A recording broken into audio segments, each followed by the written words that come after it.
Assalamu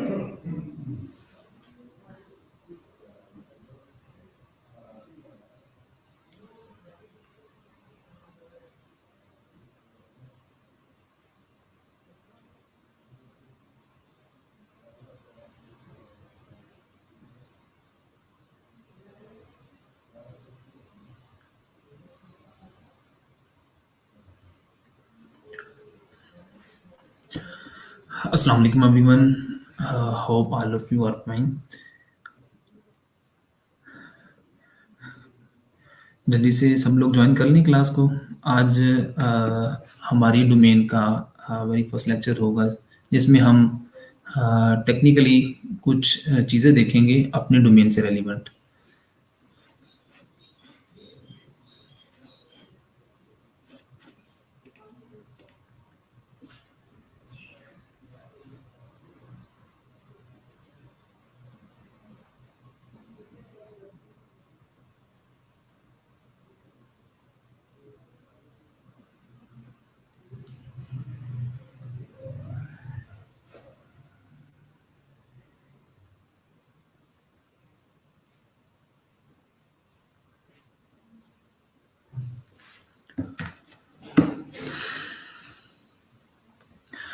आज की class का जो टॉपिक है वो है वेब बेसिक्स।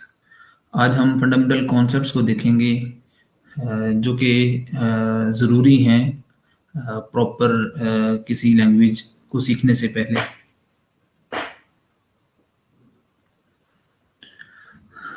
कुछ टर्म्स देखेंगे, उनको डिटेल में उनका कॉन्सेप्ट लेंगे और वही terms throughout the lectures throughout the course हम यूज़ करते रहेंगे।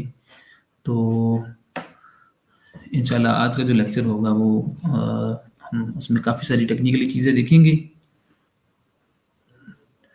कुछ सिंपल चीज़ें होंगी, कुछ समझने वाली होंगी।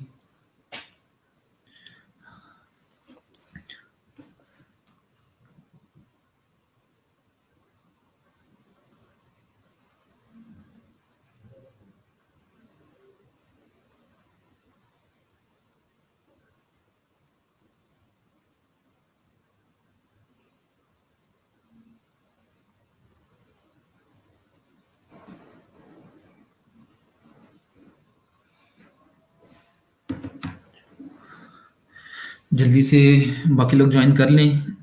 कोशिश करेंगे कि जल्दी से क्लास स्टार्ट हो ताकि मैक्सिमम चीज़ें हम कवर कर सकें।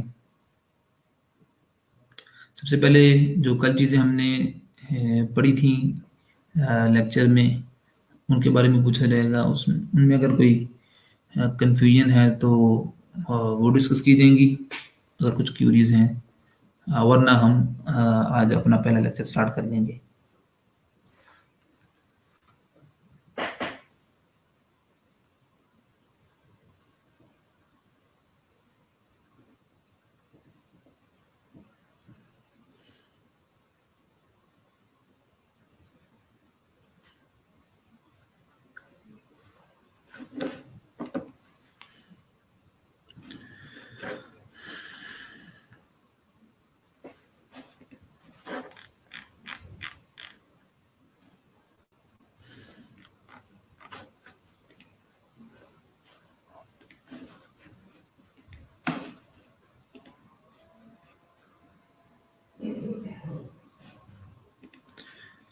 कुछ लिंक्स मैंने शेयर किए हैं आपके साथ डिस्क्रिप्शन में। उसमें एक गूगल फॉर्म का लिंक है, एक फेसबुक ग्रुप का लिंक है और तीसरा गूगल क्लासरूम का लिंक है। तो इन लिंक्स के बारे में आपको बताऊंगा मैं। आप लोगों ने क्लासरूम को ज्वाइन करना है, सारी अपडेट्स वहाँ पर आपको मिलेंगी। और गूगल फॉर्म जो है वो आपका इंट्रोडक्शन लेने के लिए वो मैंने क्रिएट किया है। आप लोगों ने वो फॉर्म लाजमी फिल करना है। और तीसरा जो है वो फेसबुक का ग्रुप है। फेसबुक के ग्रुप में आपके जितने भी एलुमनाई स्टूडेंट्स थे ई रोजगार कॉन्सेप्ट्स वाकन से, टेक्निकल डोमेन से, वो सारे स्टूडेंट्स उस ग्रुप के अंदर मौजूद हैं। तो डिस्कशन के लिए, हेल्पिंग मटेरियल या हेल्प लेने के लिए या कोई क्यूरी आए उसको डिस्कस करने के लिए आप उस ग्रुप में जाके किसी भी स्टूडेंट से पूछ सकते हैं, पोस्ट कर सकते हैं।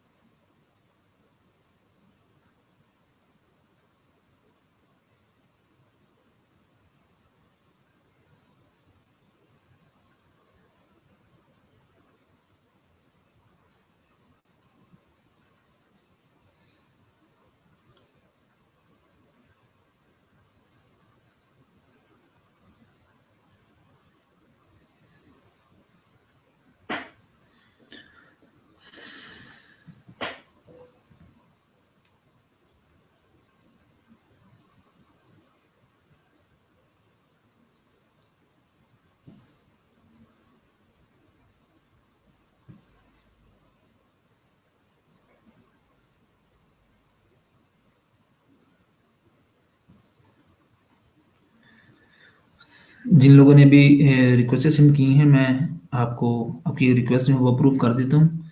उसमें क्वेश्चन जो है वो उनका आंसर लाजमी दीजिएगा ताकि ऑथेंटिकेशन हो सके।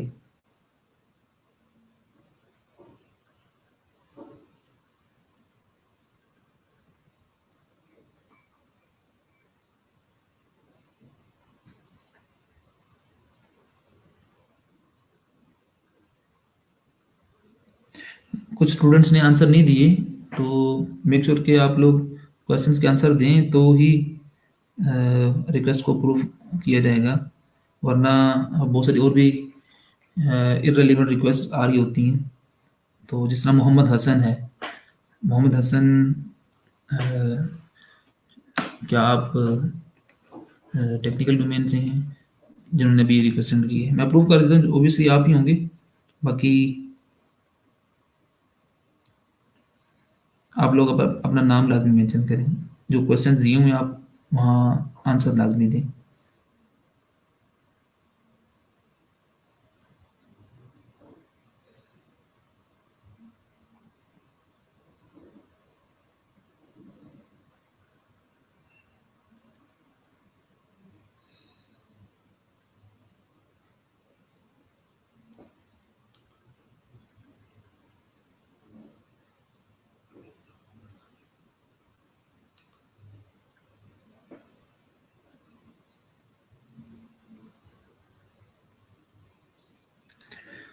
जितने लोग लाइव हैं, आप लोग वीडियो अगर फुल मोड में ओपन करें, मोबाइल में अगर आप देख रहे हैं, तो आपको डिस्क्रिप्शन जो है वो नीचे से स्नैक बार के अंदर आपको नज़र आएगी। एक पॉपअप सा आएगा नीचे से, जब आप टैप करेंगे अपनी स्क्रीन के ऊपर, अगर मोबाइल है आपका, स्मार्टफोन है, ठीक है। अगर आप लैपटॉप पे लेक्चर ले रहे हो तो उसमें भी कहीं ना कहीं आपको वो डिस्क्रिप्शन नज़र आ रही होगी। तो आप लोग, बल्कि अगर आप लैपटॉप पे यूज़ कर रहे हो तो आपको पोस्ट के डिस्क्रिप्शन के अंदर वो चीज़ नज़र आ रही होगी। स्मार्टफोन में जब आप स्क्रीन पे टैप करोगे, टच करोगे, तो नीचे से एक पॉपअप आएगा स्नैक बार, वहाँ पर आपको डिस्क्रिप्शन मिलेगी। वहाँ पर 3 लिंक्स हैं। जो लोग ऑनलाइन हैं, जिन्होंने ज्वाइन कर लिया है, तो वो ये जो 3 लिंक्स हैं, इनमें पहला जो लिंक है वो गूगल क्लासरूम का है। गूगल क्लासरूम हम यूज़ करेंगे असाइनमेंट्स के लिए, टास्क के लिए। उसमें को गूगल क्लासरूम कोड मैंने मेंशन कर दिया है। आप लोग उसे, मैं आपको बता भी दूंगा कि आपने गूगल क्लासरूम को किस तरह ज्वाइन करना है। बस आपने वो कोड आपको चाहिए क्लासरूम को ज्वाइन करने के लिए। दूसरा जो लिंक है वो गूगल फॉर्म का लिंक है। कल आपसे कहा था कि आपसे एक फॉर्म शेयर करूंगा, तो आपने इस फॉर्म को लाजमी फिल करना है। तीसरा जो लिंक है वो टेक्निकल गुरु के नाम से एक ग्रुप है हमारा, टेक्निकल डोमेन का, जिसमें सारे बैचेस के स्टूडेंट्स ऐड हैं। तो आप लोग उसको भी ज्वाइन करें। इन फ्यूचर अगर आपको कोई क्यूरी आती है, कोई क्वेश्चन या कोई प्रॉब्लम आती है, तो वहाँ आप डिस्कस कर सकते हो।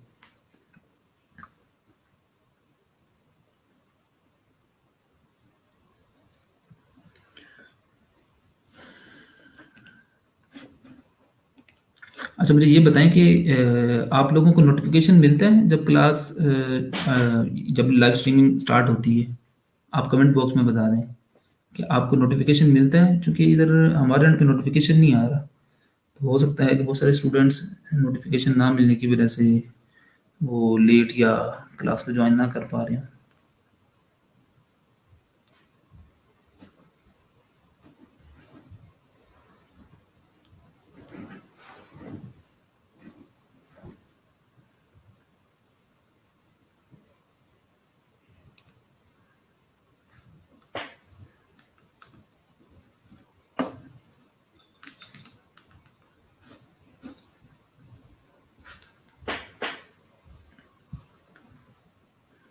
ठीक, चलिए इसका कोई सोल्यूशन ढूंढते हैं। किसी को भी नोटिफिकेशन जो है ना वो नहीं मिल रहा। तो एनीवे,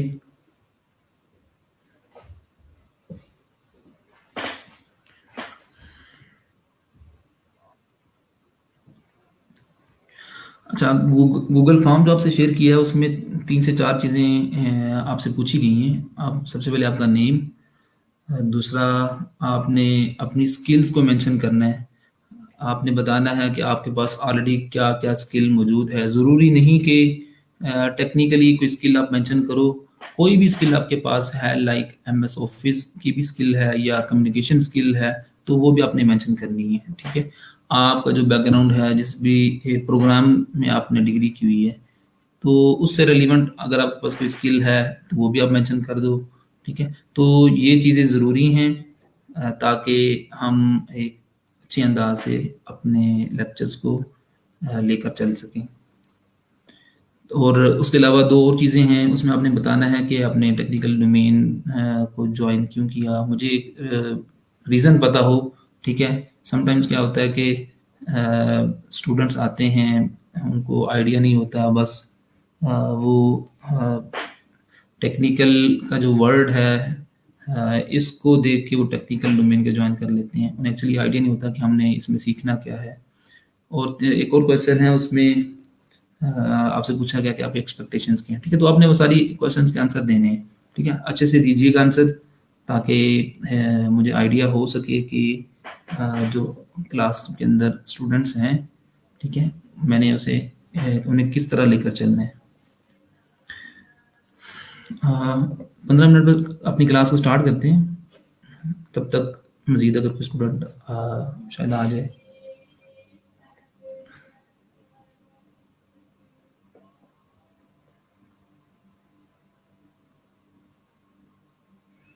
हाँ, मोहम्मद हसीब, ये एक्चुअली स्ट्रीम यार्ड को यूज़ कर रहे हैं हम लाइव स्ट्रीमिंग के लिए।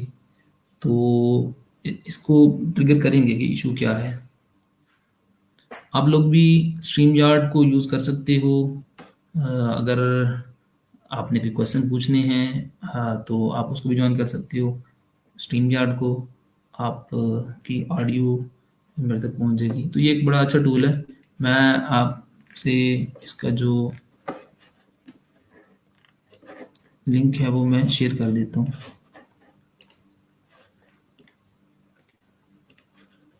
इन केस अगर कोई क्वेश्चन पूछना चाह रहा है, और क्वेश्चन जो है वो कमेंट बॉक्स में वो नहीं पूछ पा रहा है या इफेक्टिव वे में नहीं पूछ पा रहा, तो वो स्ट्रीम यार्ड को यूज़ करके वो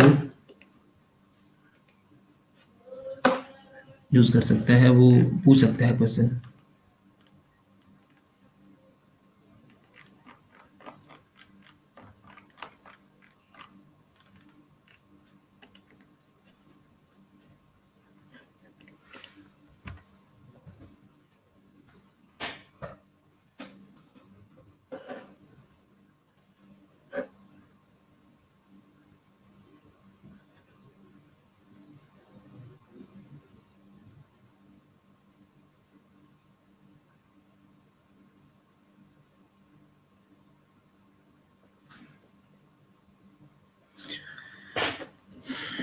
चलिए जी, लेक्चर स्टार्ट करते हैं।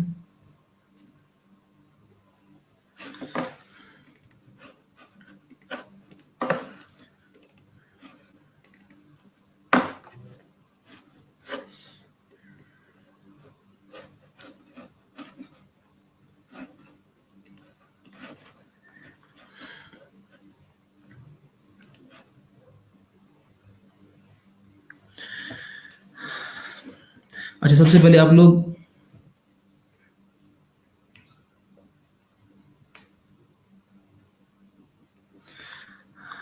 अ, जी ज़ैनब, आपको रोज़ाना ही अपनी अटेंडेंस लगानी है, कमेंट बॉक्स में भी और गूगल फॉर्म पे जाके भी आपने अटेंडेंस लगाना है। और इसी तरह लेक्चर इसी तरह ही होगा। और हाँ जी, आप स्ट्रीम यार्ड यूज़ कर सकते हैं। स्ट्रीम यार्ड यूज़ करके आप अगर कोई ऑडियो की फॉर्म में क्वेश्चन पूछना चाहें तो वो आप पूछ सकते हैं। सबसे पहले आप लोग अटेंडेंस लगा लें। गूगल का जो फॉर्म है वो आपसे शेयर कर दिया गया है सर अकील ने। आप वहाँ से और कमेंट बॉक्स में अपना नेम मेंशन कर दें। कमेंट बॉक्स में अपना नेम मेंशन कर दें, वो नेम जो कि आपके CNIC के ऊपर मेंशन है। फिर हम लेक्चर स्टार्ट करते हैं। सबसे पहले अटेंडेंस लगा लें सारे, और अटेंडेंस ज़रूरी है, कल भी आपको बताया। अटेंडेंस होगी तो आपको सर्टिफिकेट मिलेगा, और 80% आपकी अटेंडेंस मस्ट है।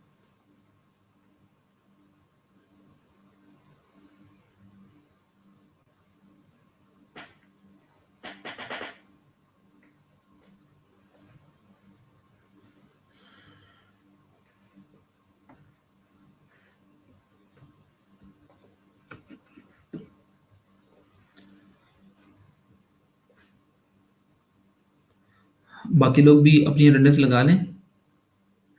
कमेंट बॉक्स में अपना नाम मेंशन करें, और गूगल फॉर्म पे जाके भी आप अटेंडेंस लगा लें। उसके फ़ौरन बाद ही हम लेक्चर स्टार्ट करते हैं।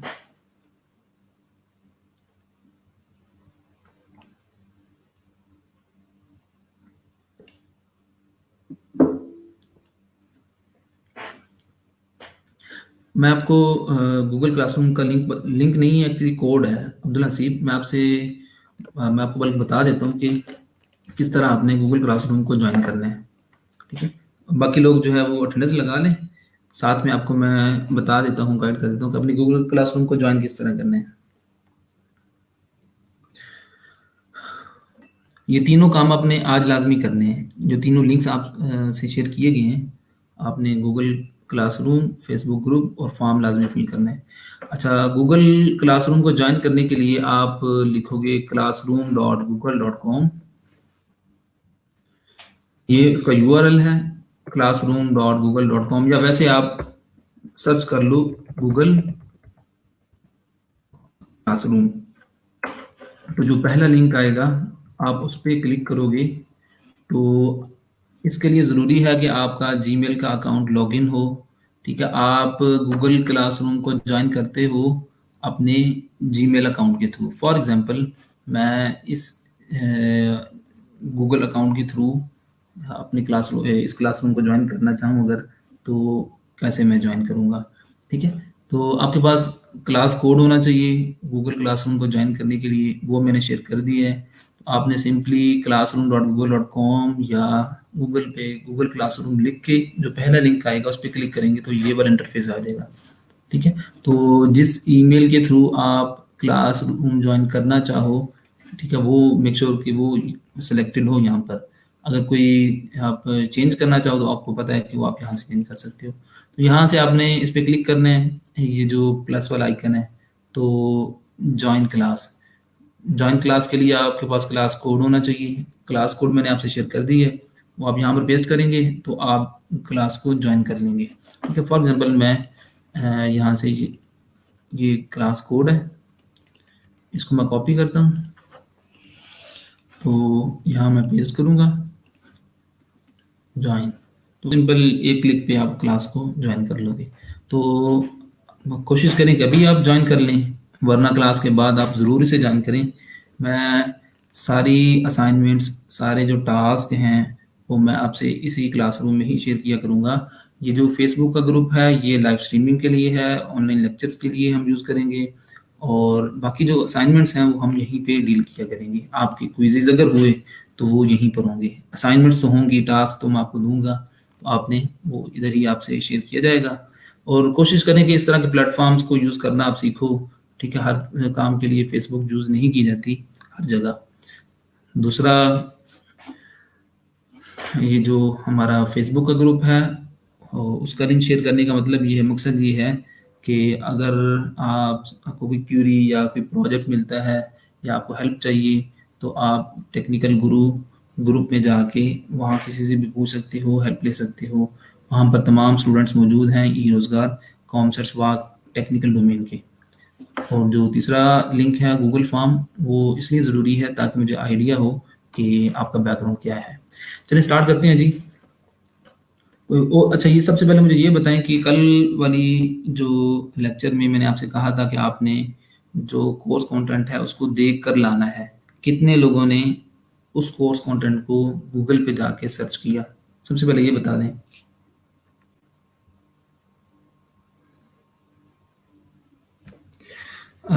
Asim Kiyani, Google Classroom join करना बहुत ज़रूरी है। आपसे मैंने अभी बताया आपको कि सारी जो असाइनमेंट्स होंगी वो वहीं पर अपलोड होंगी। और मेरे ख्याल में कोई मुश्किल नहीं है। गूगल क्लासरूम बड़ा सिंपल सा एक टूल है गूगल का, फ्री ऑफ कॉस्ट आपके लिए अवेलेबल है। तो टास्क असाइनमेंट्स वहाँ पर मैनेज करना ज़्यादा आसान है। फेसबुक पे ये अपनी आदत बना लें।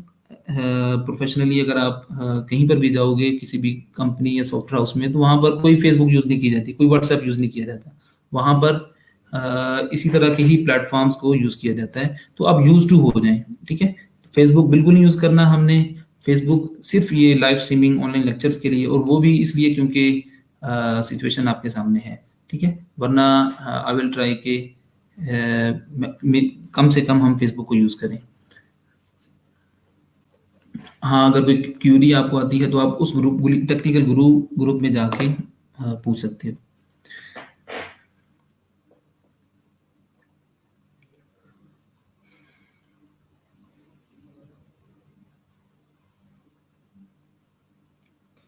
अच्छा जी, गूगल क्लासरूम का जो लिंक है वो लिंक गिवन नहीं है। आपसे मैंने अभी बताया कि आप अगर मोबाइल पे लेक्चर सुन रहे हो, तो स्क्रीन पे जब आप टैप करोगे, टच करोगे, तो नीचे से एक पॉपअप आएगा, ठीक है। उसे स्क्रॉल डाउन करोगे तो वहाँ पर सारे लिंक्स मेंशन है। तो वहाँ पर गूगल क्लासरूम का भी लिंक है और बाकी ग्रुप्स का भी लिंक है। चलिए लेक्चर स्टार्ट करते हैं। मुझे सबसे पहले मैं जिससे पूछूंगा वो बताए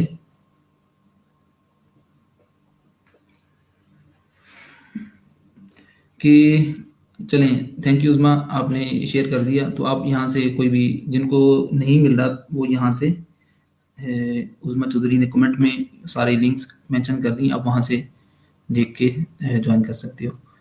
मुझे बताएं कि अ, जो मैंने आपको चीज़ें बताई कल, ठीक है, उसके अलावा अगर आपने कुछ देखा हो जो मैंने कोर्स कंटेंट आपसे शेयर किया था, तो आप कमेंट बॉक्स में ज़रूर बताएं कि आपने घर जाके क्या देखा, आपको क्या इन्फॉर्मेशन मिली, कोई नई चीज़ आपने देखी हो तो वो ज़रूर बताएं। एक लाइन में आप बता दो, ठीक है, और कोशिश करें जिसने देखा है वो ज़रूर बताएं। आसिम कह रहे लिंक नहीं है। गूगल क्लासरूम के लिए कोड है ये, जो सबसे पहला पॉइंट है जो कमेंट बॉक्स में लिखा हुआ है, मेंशन किया उसने उस्मा चौधरी ने। उसमें जो पहला पॉइंट है उसमें मैंने मेंशन किया join Google classroom for all upcoming task and assignments. तो नीचे मेंशन किया हुआ मैंने कि गूगल क्लासरूम का जो कोड है वो ये वाला है, OGDFX6W।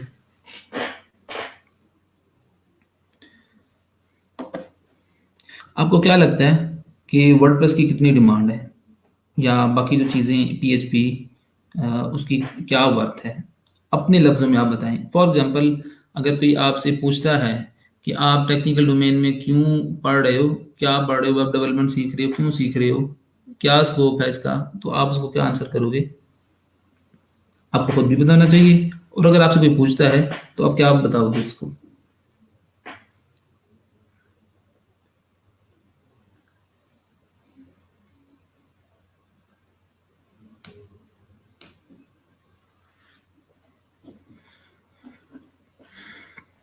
एक चीज़ में रखिएगा, जितनी भी टेक्नोलॉजीज़ हैं जितनी भी टेक्नोलॉजीज़ हैं इस वक्त दुनिया में, ठीक है, चाहे वो मोबाइल एप्लीकेशन डेवलपमेंट की फील्ड हो, चाहे वो आपकी डेस्कटॉप एप्लीकेशन डेवलपमेंट की फील्ड हो, चाहे वो IoT हो, ठीक है, चाहे वो एम्बेडेड सिस्टम या कोई भी दूसरा प्लेटफॉर्म, तीसरा प्लेटफॉर्म हो, तो जितनी भी चीज़ें हैं वो सारी की सारी वेब के अराउंड जो है वो घूम रही हैं। ठीक है, वो वेब के ही इर्द गिर्द घूम रही हैं। मोबाइल एप्लीकेशन डेवलपमेंट जो है वो without web is nothing. Desktop application development, उसमें जितने भी डेस्कटॉप ऐप्स हैं, विदाउट वेब कुछ भी नहीं है। ठीक है, तो वेब जो है वो एक हब हब की तरह है, उसके साथ बाकी जो डोमेन्स हैं वो अटैच हुई हैं। ठीक है, तो सबसे पहले कोई भी अगर बिजनेस स्टार्ट करता है, या कोई भी जब टेक्नोलॉजी मार्केट में आती है, तो सबसे पहले उसका एक वेब वेब वर्जन बनता है। ठीक है, तो मोबाइल एप्लीकेशन डेवलपमेंट जो है वो उसका कॉन्सेप्ट मिला ही वेब से है। डेस्कटॉप एप्लीकेशन डेवलपमेंट का कॉन्सेप्ट मिला ही इसके थ्रू है, वेब। तो ये चीज़ ज़हन में रखिएगा कि जितनी भी टेक्नोलॉजीज़ हैं वो वेब के जो है ना वो गिर्द घूम रही है। ठीक है, उनके लिए वेब का होना ज़रूरी है। इस वो वही चीज़ हम अपने लेक्चर के अंदर, अपने कोर्स के अंदर सीखेंगे, वेब टेक्नोलॉजीज़ को।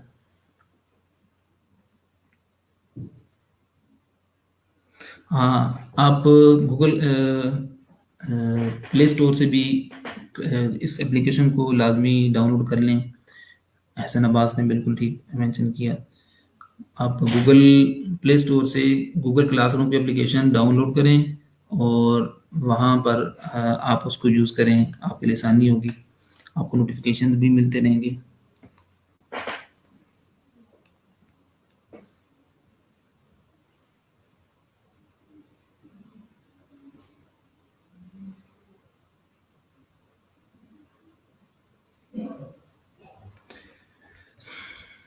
ठीक हो गया।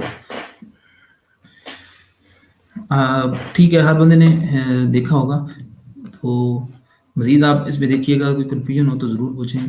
ठीक है, कोर्स स्टार्ट करने से पहले ये चीज़ ज़रूर क्लियर होनी चाहिए कि आप ये कोर्स क्यों कर रहे हो, इसका स्कोप क्या है, इसकी डिमांड क्या है। समटाइम क्या होता है कि अगर एक बंदा कहता है जी आप वेब कर रहे हो, इसका तो स्कोप ही नहीं है, हज़ारों बंदे मौजूद हैं, तो आप डिमोटिवेट हो जाते हो, आप काम करना छोड़ देते हो। ठीक है, तो इसलिए आपको खुद आइडिया होना चाहिए, आपकी खुद रिसर्च होनी चाहिए कि किस चीज़ का क्या स्कोप है। अगर आप कोई कोर्स कर रहे हो तो क्यों कर रहे हो, अगर है डिमांड तो करो, अगर नहीं है तो कोई दूसरा काम कर लो जिसकी डिमांड है। ठीक है, तो ये जानना बड़ा ज़रूरी होता है।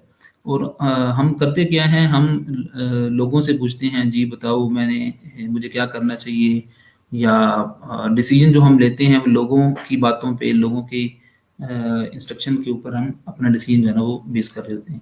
तो ऐसा नहीं होना चाहिए, आपकी अपनी रिसर्च ज़रूर होनी चाहिए। ठीक है, तो टेक्निकल डोमेन का जो कोर्स है ये अच्छे तरीके से आप कर सकोगे कंसिस्टेंट वे में, अगर आपकी अपनी रिसर्च होगी। स्टार्ट करने से पहले आपको पता होना चाहिए कि आप ये क्यों कर रहे हो। ठीक है, आपको आइडिया तो होगा पाकिस्तान की इंडस्ट्री का, और ख़ास तौर पर आईटी इंडस्ट्री का। ठीक है, कि हम कितना प्रोड्यूस कर रहे हैं। ठीक है, आईटी इंडस्ट्री के थ्रू हम एक्सपोर्ट कितना कर रहे हैं। ठीक है, और आपकी इंफॉर्मेशन के लिए कि फ्रीलांसिंग की दुनिया में पाकिस्तान नंबर 4 पे है। ठीक है, फ्रीलांसिंग की दुनिया में पाकिस्तान नंबर 4 पे है। सबसे पहले यूएसए, उसके बाद इंडिया, फिर बांग्लादेश और फिर पाकिस्तान। मतलब ये कि चौथे नंबर में पाकिस्तान का मुल्क आता है जिसमें सबसे ज़्यादा फ्रीलांसर्स मौजूद हैं, फ्रीलांस वर्क किया जाता है। ठीक है, लेकिन उसके बावजूद हमारा जो एक्सपोर्ट है, आईटी एक्सपोर्ट फ्रीलांसिंग के थ्रू, वो $1 बिलियन है। $1 बिलियन। और अगर हम अपने हमसाया मुल्क को देखें, इंडिया, तो उनका जो एक्सपोर्ट है फ्रीलांसिंग के थ्रू वो $120 बिलियन। ठीक है, तो ह्यूज डिफरेंस है। अगर हम पॉपुलेशन वाइज देखें तो इंडियन जो पॉपुलेशन है वो 7 टाइम्स हमारे से ज़्यादा है। और अगर हम आईटी इंडस्ट्री की बात करें तो आईटी इंडस्ट्री की जो टोटल उनकी एक्सपोर्ट है वो $165 बिलियन है। ठीक है, जो कि बहुत बड़ा नंबर है। और हमारा जो आईटी इंडस्ट्री एक्सपोर्ट करता है वो $3 बिलियन। ठीक है, तो कहाँ 3 और कहाँ 165। पाकिस्तान दिन ब दिन इसमें जो है ना वो चीज़ें नई से नई आ रही हैं, गवर्नमेंट लेवल पे इनिशिएटिव्स लिए जा रहे हैं, लेकिन उसके बावजूद इस इंडस्ट्री का जो कहने की ग्रोथ है वो बड़ी कम है। ठीक है, तो कम क्यों है, क्योंकि जो कंप्यूटर साइंस के स्टूडेंट्स, जो सॉफ्टवेयर इंजीनियरिंग या आईटी के जो स्टूडेंट्स हैं, वो स्टूडेंट्स ही मार्केट में नहीं आते। ठीक है, आप मुझे बताएं कि कितने परसेंट स्टूडेंट्स मार्केट में जाते हैं, इंडस्ट्री में जाते हैं, अपनी डोमेन में जाते हैं। ठीक है, ये लेस देन 40%। ठीक है, बाकी क्या एमएस या इररेलेवेंट फील्ड के अंदर वो काम कर रहे होते हैं। वो डोमेन में क्यों नहीं आते, हालांकि इसकी डिमांड सबसे ज़्यादा है। ठीक है, आपको पता होना चाहिए, एक रिसर्च के मुताबिक 400 मिलियन जॉब्स 2025 तक वो ख़त्म हो जाएंगी due to automation and artificial intelligence. 400 million jobs eliminate हो जाएंगी मार्केट में से, ऑटोमेशन और आर्टिफिशियल इंटेलिजेंस की वजह से। जो मार्केट में लोग काम कर रहे हैं, इंडस्ट्रीज में, फैक्ट्रीज में जो काम इंसानों की मदद से किया जा रहा है, इन फ्यूचर वो काम जो है वो कंप्यूटर्स करेंगे, मशीन्स करेंगे। तो उसकी वजह से 400 मिलियन जॉब्स मार्केट में से एलिमिनेट होंगी। लेकिन उसके साथ साथ 600 मिलियन जॉब्स प्रोड्यूस भी होंगी मार्केट में। ठीक है, 600 मिलियन जॉब्स वो जो होंगी वो कौन सी होंगी, वो इसी आईटी इंडस्ट्री की होंगी, कंप्यूटर साइंस से रेलिवेंट होंगी। ठीक है, तो मतलब कहने का कि इतनी डिमांड होने के बावजूद भी लोग क्यों नहीं इस डोमेन के अंदर आते, इस इंडस्ट्री में आते, क्यों? क्योंकि मुश्किल काम लगता है। ठीक है, इसमें अगर किसी आईटी के स्टूडेंट को कोडिंग करना पड़ जाए, प्रोग्रामिंग करना पड़ जाए, तो वो सोचेगा 10 दफ़ा, हाँ यार करनी चाहिए, नहीं करनी चाहिए, सीखना चाहिए कि नहीं। हमारी आदत क्या होती है कि हम वो चीज़ सेलेक्ट करते हैं जो कि आसान हो। हम मशवरा लेते हैं कि हाँ यार ऐसा काम बताओ जो आसान भी हो और उसमें पैसा भी हो। ठीक है, तो ऐसा ऐसा नहीं होता भाई। ठीक है, आपको मेहनत करना पड़ती है, और आप जो भी चीज़ सेलेक्ट करो वो इस बेस पे ना करो कि वो कितनी आसान है, इस बेस पे करो कि हाँ उसकी डिमांड है कि नहीं, उसकी वर्थ है कि नहीं। ठीक है, मैं आपसे बहुत सारी स्टोरीज शेयर करूंगा अपनी भी। हमारे क्लास में जब हम यूनिवर्सिटी में थे, तो ऐसे ऐसे स्टूडेंट्स, ऐसे मेरे क्लास फेलोज जो कि जिनकी सप्लीज थी प्रोग्रामिंग फंडामेंटल में, ऑब्जेक्ट ओरिएंटेड में। ठीक है, लेकिन डिग्री के बाद, यूनिवर्सिटी के बाद उन्होंने एक अच्छा डिसीजन लिया, उन्होंने मेहनत की, तो वो अब सीनियर डेवलपर कहलाए जाते हैं। कहने का मकसद कि चीज़ें जो है ना वो मुश्किल जो लगती हैं वो तब लगती हैं जब तक आपने ट्राई नहीं किया होता, उसको मेहनत नहीं की होती। जब मेहनत करते हो, ठीक है, तो कोई भी बंदा कोई भी चीज़ सीख सकता है। ठीक है? अगर एक इंसान दुनिया में एक चीज़ का एक काम कर रहा है, तो अगर आप चाहो तो वो काम कर सकते हो, लेकिन आपको उसके लिए उस लेवल की मेहनत चाहिए होगी। ठीक है, तो ये बातें करने का मकसद ये है कि जो आपने कल रिसर्च की, ये जो कल का लेक्चर था, उसमें एक्चुअली ये बताना मैं चाह रहा था कि आप एक अच्छा डिसीजन ले सको, आपकी रिसर्च हो, आपको पता हो कि आप क्या करने जा रहे हो और क्यों करने जा रहे हो। अच्छा जी, आसिम कियानी, हाँ, आप क्या पूछना चाह रहे हैं?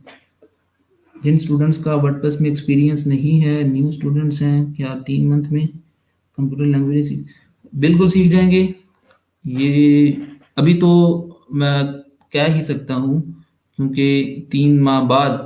ठीक है, आप एक काम करें, एक आप लोग टेक्निकल ग्रुप को ज्वाइन करें, और वहाँ पर जो स्टूडेंट्स हैं आप उनसे पूछें। वहाँ पर भी आप जैसे ही स्टूडेंट्स मौजूद होंगे, ठीक है, जिनका बैकग्राउंड कंप्यूटर साइंस का होगा, और बहुत सारे ऐसे भी होंगे जिनका बैकग्राउंड कंप्यूटर साइंस का या आईटी का नहीं होगा, और वो ये रोजगार में आने से पहले उनको कोई स्किल नहीं उनके पास होगी। तो आसिम, आप बेफिक्र रहें। अगर आपको वर्डप्रेस नहीं आता, अगर आपको एचटीएमएल नहीं आती, सीएसएस या कोई भी लैंग्वेज नहीं आती, या इनफेक्ट क्या आपको बेसिक्स का भी नहीं पता, तो एक आप कमिटमेंट करें मेरे साथ कि आप, अगर मैं जो टास्क मैं दूंगा, जो मैं जिस तरह मैं लेकर चलना चाहूँगा, अगर आप चलोगे तो मैं गारंटी देता हूँ आपको मैक्सिमम चीज़ें समझ में आएंगी। ठीक है, ये आप बेफिक्र रहें कि आपका बैकग्राउंड या आपको चीज़ें अगर नहीं आती तो आप सीख पाओगे कि नहीं। इंशाल्लाह हम सीख पाएंगे। ठीक है, भरोसा रखें।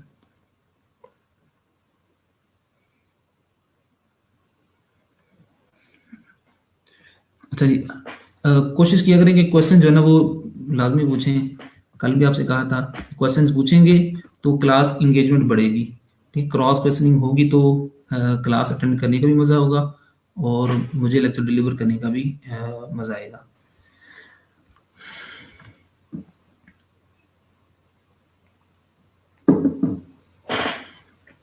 अच्छा, आज के लेक्चर में हमने वेब की बेसिक्स को देखने हैं। स्टार्ट करें लेक्चर जी?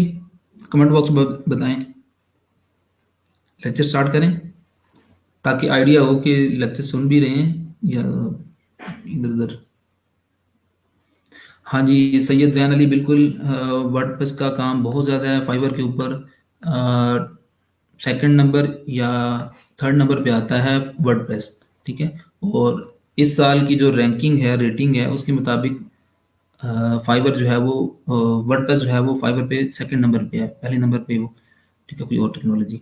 तो वर्डप्रेस का बहुत ज़्यादा काम है, बहुत ज़्यादा प्रोजेक्ट्स आते हैं फाइवर के ऊपर, ठीक है। तो आप जब वर्डप्रेस सीख रहोगे तो आप देखेंगे कि आपको इंशाल्लाह काम मिलेगा और आप काम कर पाओगे। चलिए ठीक है, ज़बरदस्त। इसी तरह आपने एक्टिव रहना है, इंशाल्लाह आपका अच्छा रिस्पॉन्स होगा तो हम बहुत सारी चीज़ें सीखेंगे, अच्छे तरीके से सीखेंगे। स्ट्रीम यार्ड को यूज़ करना सीख लें, ठीक है। मैंने कमेंट बॉक्स में स्ट्रीम यार्ड का लिंक आपसे शेयर किया हुआ है, ठीक है।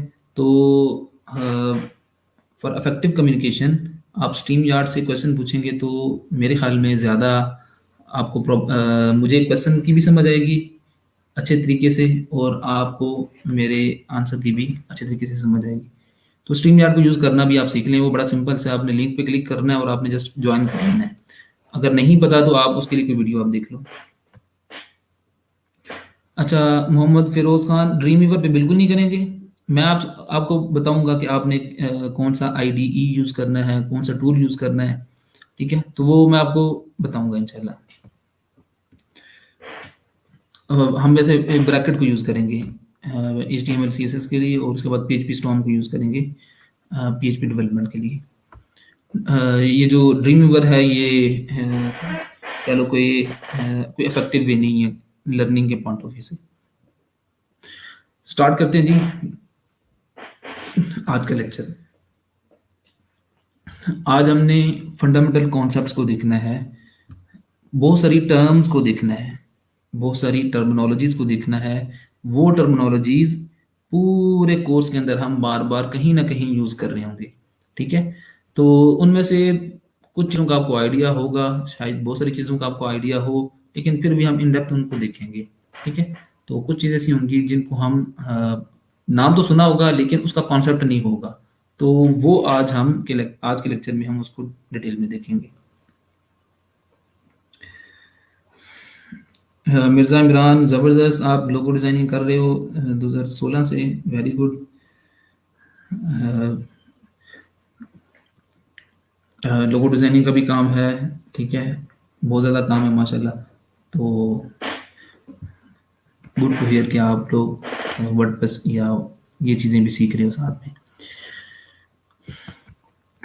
हम स्टार्ट करते हैं बड़े ही बेसिक कॉन्सेप्ट से, ठीक है, वेबसाइट से।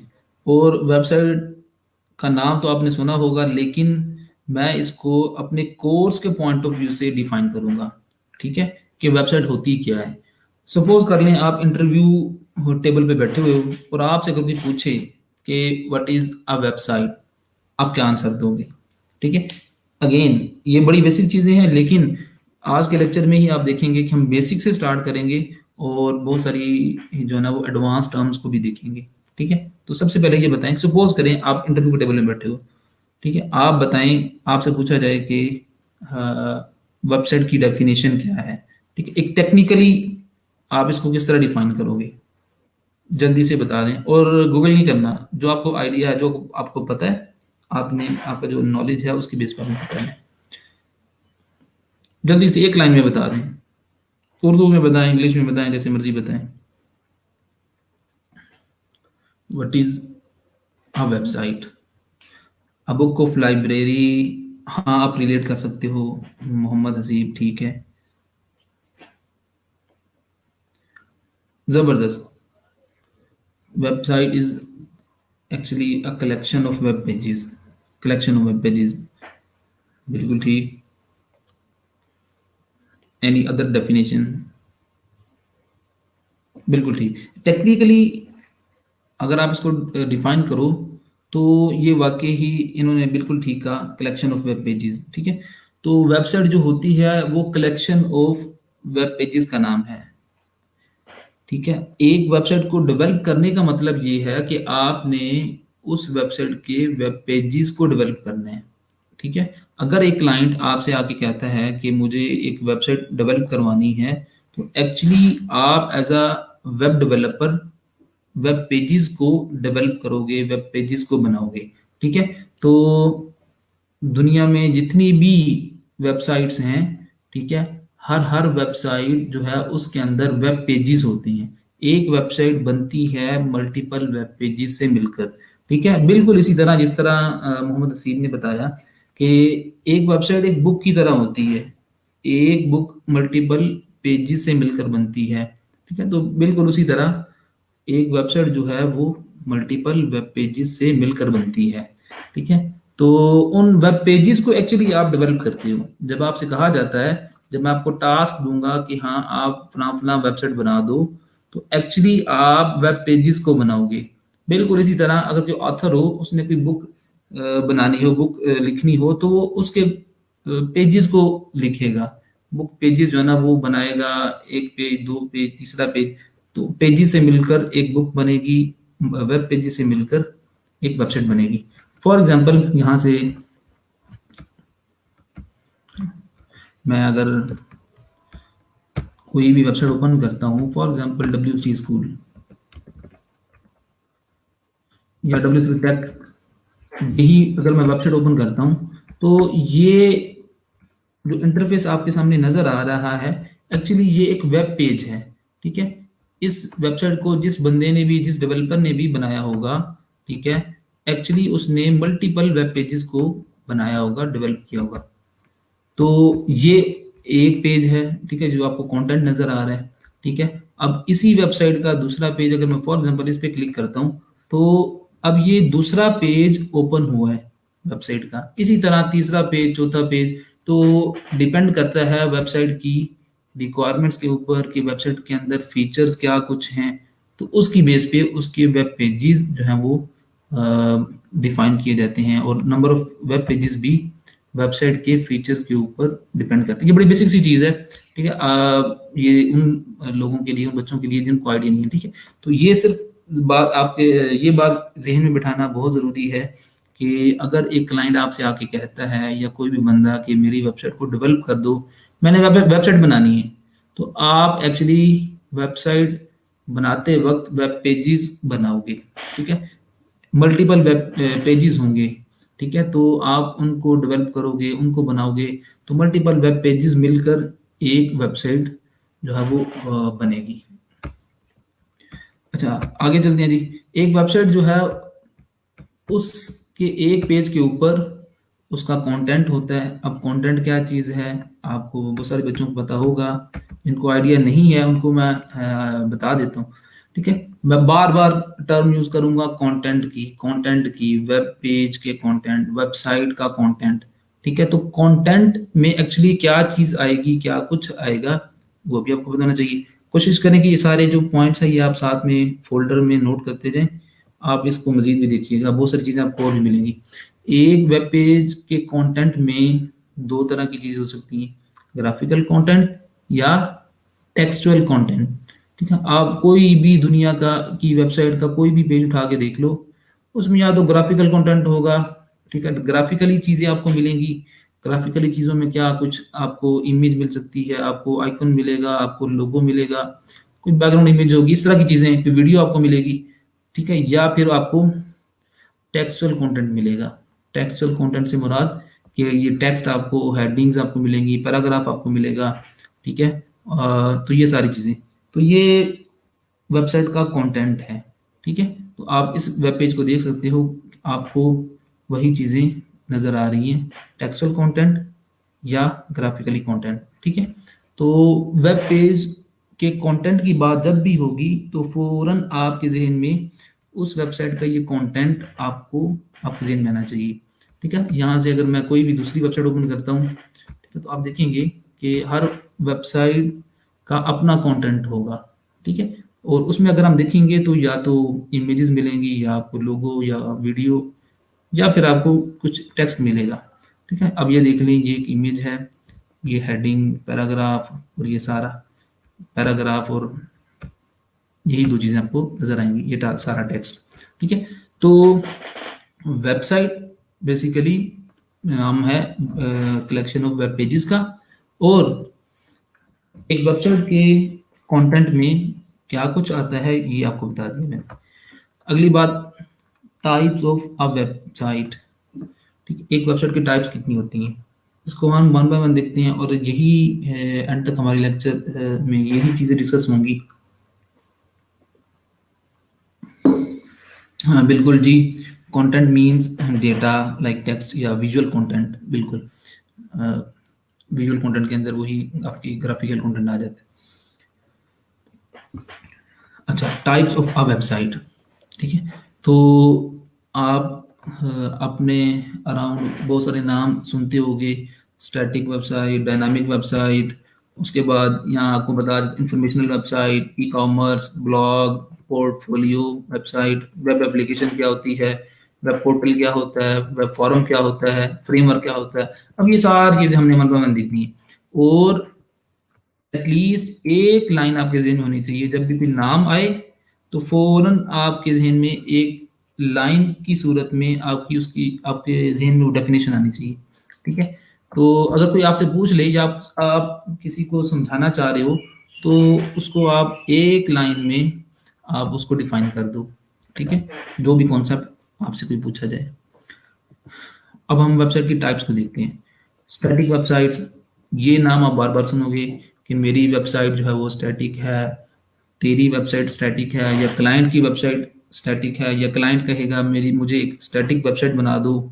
ठीक है, या आप डिस्कशन में आपस में बातचीत करते हुए कहोगे या सुनोगे कि मैं एक स्टैटिक वेबसाइट पे काम कर रहा हूँ, या मैंने एक स्टैटिक वेबसाइट पे काम करना है। अब यही जो टर्म्स हैं ये बार बार किसी भी सूरत में किसी भी जगह पे आपको सुनने को मिलेंगी। ठीक, आपको डिस्कशन के अंदर ये चीज़ें सारी मिलेंगी, तो आपको आइडिया होना चाहिए। स्टैटिक वेबसाइट्स बताएं इसका मतलब क्या है, बल्कि मैंने सामने मेंशन किया हुआ है। तो स्टैटिक वेबसाइट्स ऐसी वेबसाइट्स होती हैं जिनका कंटेंट स्टैटिक होता है। ठीक है, कंटेंट से मुराद आपको बता दिया मैंने। ठीक है, तो ऐसी वेबसाइट्स जिनका कंटेंट स्टैटिक होता है, स्टैटिक से मुराद कि वो चेंज नहीं होता।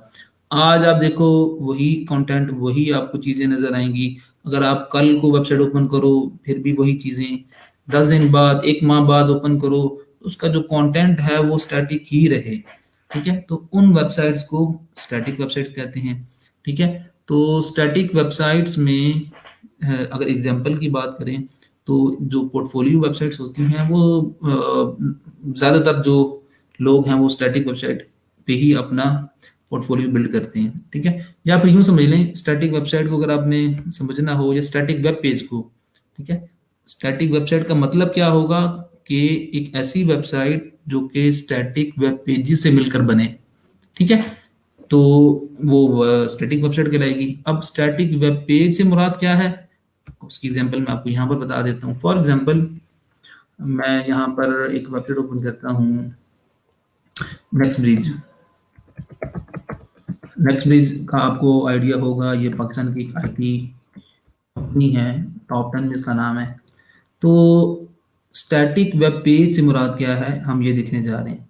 ठीक है, फॉर एग्जांपल कॉन्टेक्ट अस, ये एक वेबसाइट है। नेक्स्ट ब्रिज ये कंपनी की वेबसाइट है, आईटी कंपनी की वेबसाइट है। तो उसका ये एक वेब पेज है। ठीक है, मैंने इस पे क्लिक किया था कॉन्टेक्ट अस पे, तो ये वेब पेज ओपन हुआ। अब ये एक वेब पेज है। ठीक है, इस वेबसाइट का एक ये वेब पेज है, दूसरा अगर मैं इस पे क्लिक करूंगा तो आएगा, तीसरा, चौथा, इसी तरह मल्टीपल वेब पेजेस से मिलकर ये एक वेबसाइट बनी है। तो नेक्स्ट ब्रिज की वेबसाइट का ये जो वेब पेज है ये स्टैटिक है। ठीक है, मैं इसको कह सकता हूं कि ये वेब पेज एक स्टैटिक वेब पेज है। ठीक है, तो अब स्टैटिक क्यों है, कॉन्टेक्ट अस। ठीक है, अब इनमें ये जो आपको कंटेंट नजर आ रहा है, हेड ऑफिस, उसका एड्रेस दिया हुआ है, फोन नंबर दिया हुआ है, ईमेल एड्रेस दिया हुआ है, और उसके बाद इस्लामाबाद ऑफिस का, और उसके बाद ये कुछ फील्ड्स हैं। ठीक है, इसमें ये जो आपको चीज़ें नज़र आ रही हैं ये अगर आप आज ओपन करोगे तो यही होगा, अगर आप कुछ देर बाद, कुछ दिनों बाद ओपन करोगे तब भी आपको यही कंटेंट नज़र आएगा। ठीक है। तो ऐसे वेब पेजेस जिनका कंटेंट यूजुअली रेगुलरली चेंज ना हो, स्टैटिक रहे, वो स्टैटिक वेब पेजेस कहलाएंगे। तो ये एक स्टैटिक वेब पेज की एग्जांपल है। अगर फॉर एग्जांपल ये जो नेक्स्ट ब्रिज है, इनकी वेबसाइट जितने भी वेब पेजेस से मिलकर बनी है, अगर वो सारे के सारे स्टैटिक होते, तो मैं कह सकता था कि नेक्स्ट ब्रिज की वेबसाइट एक स्टैटिक वेबसाइट है। ठीक है। क्यों स्टैटिक वेबसाइट है? क्योंकि इस वेबसाइट के जो वेब पेजेस हैं, उनमें जो कंटेंट है वो स्टैटिक है, चेंज नहीं हो रहा। ठीक है। जो लिख दिया है वही आज भी है, वही कल है। ठीक है। लेकिन आगे आके मैं एग्जांपल आपसे शेयर करूंगा जिसमें आप देखोगे कि वेबसाइट्स होंगी लेकिन उनका कंटेंट रेगुलर बेस पे चेंज हो रहा होगा, अपडेट हो रहा होगा। ठीक है। तो वो उनकी टाइप्स कुछ और होंगी। तो आप कह सकते हो कि ये एक स्टैटिक वेब पेज था। कॉन्टैक्ट अस का, अबाउट अस का, terms and conditions, privacy policy, या जितने भी वेब पेजेस होते हैं, ये इनका कंटेंट स्टैटिक होता है। स्टैटिक क्यों? क्योंकि ये रेगुलर बेस पे चेंज नहीं हो रहा होता। अच्छा, अगर कोई क्वेश्चन है तो जरूर आप कमेंट बॉक्स में पूछा करें साथ साथ। ठीक है।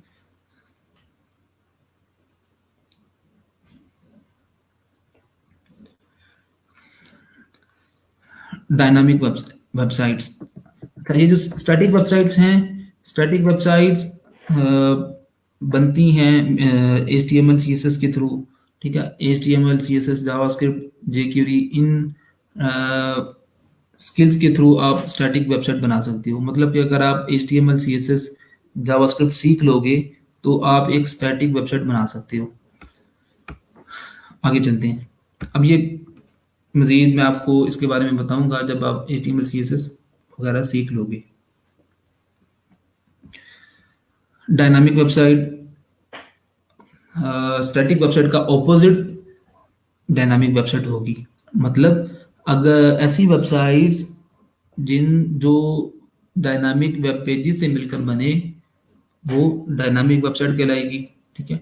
और डायनामिक वेब पेजेस से मुराद क्या है?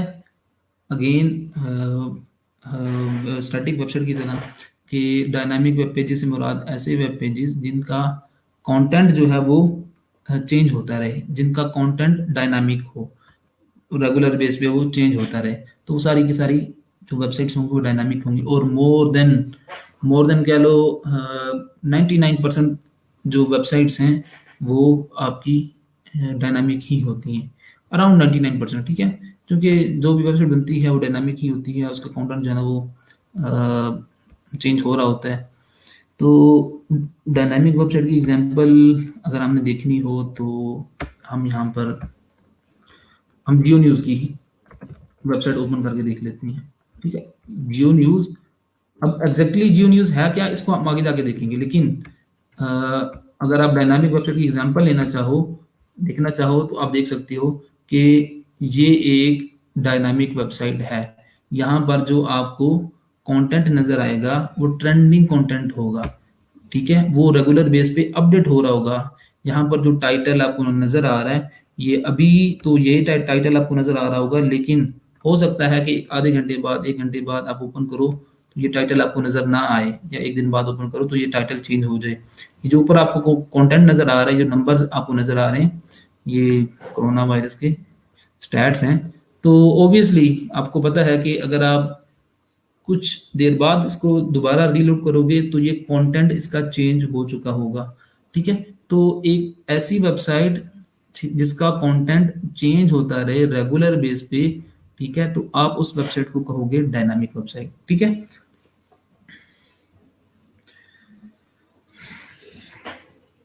अच्छा जी, क्वेश्चन आपके मैंने अभी देखे हैं, अभी देख लेते हैं जी। हाँ जी, मोहम्मद हसी, बिल्कुल आप एनिमेशन अप्लाई कर सकते हो ऐसी वेबसाइट्स। ठीक है। स्टैटिक वेबसाइट का ताल्लुक एनिमेशन से नहीं है। ठीक है। स्टैटिक वेबसाइट में भी एनिमेशन हो सकती है और डायनामिक वेबसाइट के अंदर भी एनिमेशन हो सकती है। स्टैटिक वेबसाइट की डेफिनेशन जो की है वो हमने की है on the basis of content. Content में क्या चीज़ें हैं वो आपको मैंने बताई हैं, टाइटल, टेक्स्ट और ग्राफिकल कंटेंट। तो ऐसी वेबसाइट जिसका कंटेंट चेंज होता रहे, ठीक है, वो स्टैटिक है। डायनामिक होगी जिसका कंटेंट चेंज ना हो, वो स्टैटिक। ठीक, सिर्फ स्टैटिक और डायनामिक का कंसर्न उसके कंटेंट से है। उसमें कोई एनिमेशन है, उसमें कोई मूवमेंट है, ठीक है, तो वो उसकी बेस पे हम उसकी डेफिनेशन नहीं कर सकते, ठीक है। तो स्टैटिक वेबसाइट के अंदर भी एनिमेशन हो सकती है और डायनामिक के अंदर भी हो सकती है। आप स्टैटिक को यूं ना समझो, हसीब, शायद आपके जहन में स्टैटिक का कॉन्सेप्ट इस तरह आपके जहन में आ रहा हो कि जी वेबसाइट बिल्कुल स्टैटिक, एक वो होल्ड ऑन होल्ड पे हो, वो मूव ही ना करे, जिस तरह एक बंदा हो वो बिल्कुल खड़ा हो स्टैटिक, वो मूव ही ना करे, तो हम कहेंगे जी बंदा स्टैटिक, बंदा जो है ना वो अपनी जगह पे बिल्कुल फिक्स हुआ है। फिक्स नहीं, एनिमेशन नहीं, ठीक है, कंटेंट की बेस पे आप उसको स्टैटिक या डायनामिक कहोगे। हाँ जी बिल्कुल आप, हाँ जी बिल्कुल जी हाँ, आप स्टैटिक वेबसाइट का कंटेंट चेंज कर सकते हो, नहीं कर सकते, ये डिपेंड करेगा आपके डेवलपमेंट के ऊपर, ठीक है। आप कर भी सकते हो, लेकिन जो रेगुलर बेस पे कंटेंट चेंज ना हो, ठीक है, बेशक आप कर सकते हो। ये जो नेक्स्ट ब्रिज का वेब पेज था, ये आप, जो इसका डेवलपर होगा वो चाहे तो आज इसका कंटेंट चेंज कर दे, ठीक है। वो चाहे तो इसका एड्रेस जो है ना आज कुछ और रखे, कल कुछ और रखे, ठीक है, लेकिन एक कॉमन सेंस है कि ये जो वेब पेज है कॉन्टेक्ट अस का या अबाउट अस का, उसका रेगुलर बेस पे जो है ना वो कंटेंट चेंज नहीं किया जाता, ठीक है। तो चेंज हम कर सकते हैं। अच्छा, एडवांटेज क्या है डायनामिक वेबसाइट के? ये एडवांटेज यूं समझ लें कि आपको बताया कि 99% जो वेबसाइट्स हैं वो होती ही डायनामिक है, ठीक है। तो एडवांटेज उसका ये है कि एक्चुअली वो वेबसाइट की नीड के ऊपर डिपेंड करते हैं, ठीक है। जो स्टैटिक वेबसाइट्स हैं उसका यूजेज ही कम है। फॉर एग्जांपल आपने अगर कोई वेबसाइट बनानी हो, या ब्लॉग बनाना हो फॉर एग्जांपल आपने, तो आपने ब्लॉग बनाना है, ये आपकी नीड है, ठीक है। तो उसके लिए आप ऐसी टेक्नोलॉजी यूज़ करोगे, ठीक है, जिसमें कॉन्सेप्ट होगा डायनामिक का, डायनामिक वेबसाइट का, ठीक है। तो यूँ समझ लें कि जो लोग भी वेबसाइट बनवाते हैं वो डायनामिक वेबसाइट्स ही बनवाते हैं मैक्सिमम। हाँ, अगर कोई इस तरह की रिक्वायरमेंट हो, ठीक है, कि ऐसी कोई वेबसाइट हो जिसका कंटेंट चेंज होने का कॉन्सेप्ट ही ना उसमें, तो उसमें वो आप यूज़ करोगे, बनाओगे स्टैटिक वेबसाइट या स्टैटिक वेब पेज।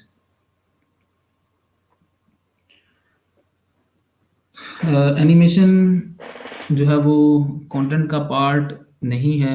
एनिमेशन ये आप इसको अफेक्ट, अफेक्ट की सेंस में आप इसको जो है ना इसके कॉन्टेक्स्ट में आप इसको डिफाइन कर सकते हो, ये भी इफेक्ट्स या खूबसूरत बनाने के लिए, ठीक है। हाँ, एनिमेशन आप लगाते किसी न कंटेंट के ऊपर ही हो, ठीक है। अगर कोई इमेज होगी वो मूव कर रही होगी तो ऑब्वियसली है तो वो कंटेंट, लेकिन एनिमेशन इटसेल्फ इफेक्ट का नाम है, ठीक है, उसमें मूवमेंट का नाम है।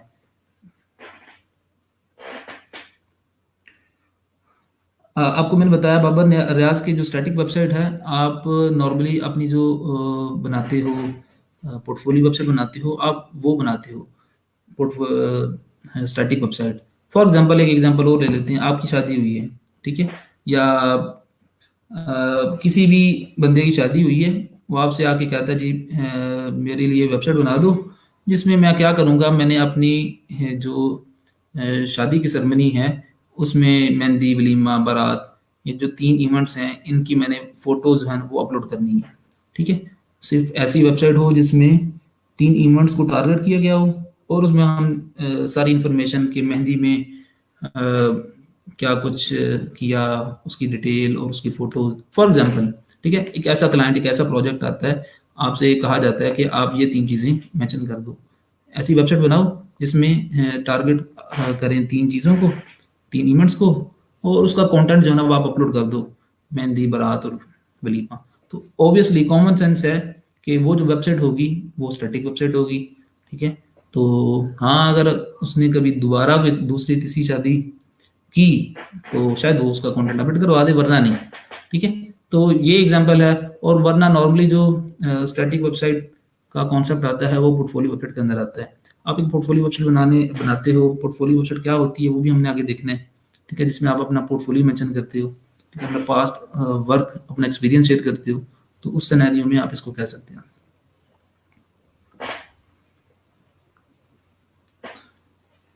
मोहम्मद हसीब, आप बताओ कि अगर आप, ये क्वेश्चन आपसे पूछा जाता, आप वेबसाइट बनाते पहली शादी की, तो वो तो स्टैटिक हो जाती, ठीक है।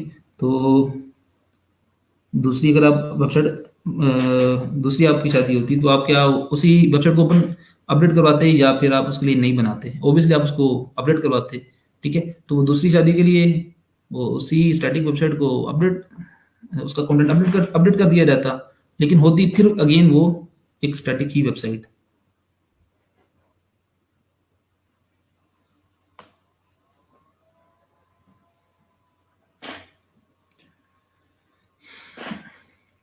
अच्छा, आपने जो पूछा है जी, can we say that links in content are also part of content of a static website? बिल्कुल, जो लिंक्स हैं वो भी कंटेंट का पार्ट होता है, ठीक है? अगर किसी स्टैटिक वेबसाइट के अंदर कोई हाइपर लिंक आपने ऐड किया हुआ या आपको मिल रहा है, तो वो भी उसी कंटेंट का पार्ट है, ठीक है? अगर ऑब्वियसली आज भी वही लिंक होगा, कल भी वही होगा, अगर वो लिंक चेंज नहीं हो रहा तो ऑब्वियसली वो भी स्टैटिक ही लिंक होगा। फॉर एग्जांपल अगर यहाँ पर इस पेज पे अगर कोई लिंक होगा तो इस पेज पे लिंक नहीं है, ठीक है? अगर फॉर एग्जांपल यहाँ पर ये लिंक है जिस तरह, ठीक है? ये लिंक है, ये ईमेल है एक्चुअली, उसको लिंक किया हुआ इन्होंने। तो ये जो लिंक है ये आज भी यही लिंक है, कल को अगर आप इनके वेब ये कॉन्टैक्ट का पेज ओपन करोगे तो यही होगा, एक माह बाद करोगे तब भी यही आपको चीज़ मिलेगी।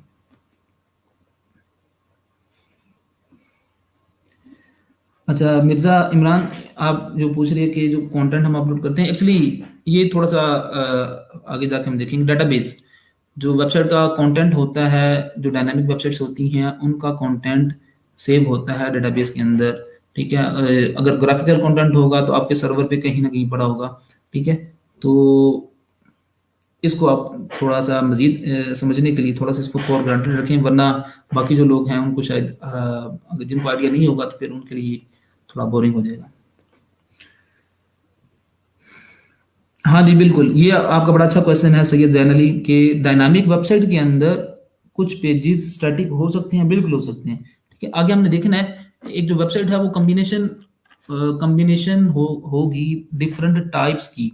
लाइक एक वेबसाइट होगी, उसमें ब्लॉग का भी मॉड्यूल होगा, उसमें जी ई-कॉमर्स का भी मॉड्यूल होगा, उसमें स्टैटिक वेब पेजेस का भी कॉन्सेप्ट आपको मिलेगा, उसमें डायनामिक वेब पेजेस का भी मिलेगा।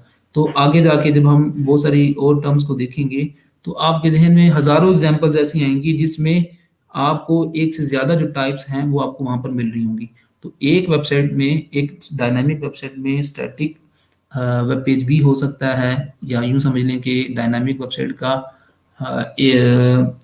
स्टैटिक पार्ट भी हो सकता है, और इसके बाद जो हम टाइप्स देखेंगे तो वो भी कॉम्बिनेशन हो सकता है एक वेबसाइट के अंदर। नहीं, यूनिवर्सिटी की वेबसाइट स्टैटिक नहीं होगी, बिल्कुल नहीं होगी, क्योंकि अगर फॉर एग्जांपल यूनिवर्सिटी कॉमर्स वहाँ की यूनिवर्सिटी है, तो वो वेबसाइट कभी भी स्टैटिक नहीं होगी, वो डायनामिक होगी। फॉर एग्जांपल अगर आज इवेंट हुआ है कोई, तो वो इवेंट की डिटेल वहाँ पर आपको मिलेगी उसके होम पेज में। अगर कोई एडमिशन ओपन होते हैं तो उसकी आपको डिटेल वहाँ पर मिलेगी, कोई नोटिफिकेशन, कोई अपडेट, ठीक है? तो जितनी भी यूनिवर्सिटीज़ होती हैं वहाँ पर आपको अपडेट्स मिल रही होती हैं। बस यूँ समझ लें कि 99% जो वेबसाइट्स दुनिया में मौजूद हैं वो डायनामिक हैं। उनका कंटेंट चेंज हो रहा है। कहीं न कहीं उसका उनका कंटेंट चेंज होता है। आपको जो प्रोजेक्ट्स मिलेंगे वो मैक्सिमम मिलेंगे आपको इसी के डायनामिक वेबसाइट्स के। ठीक है?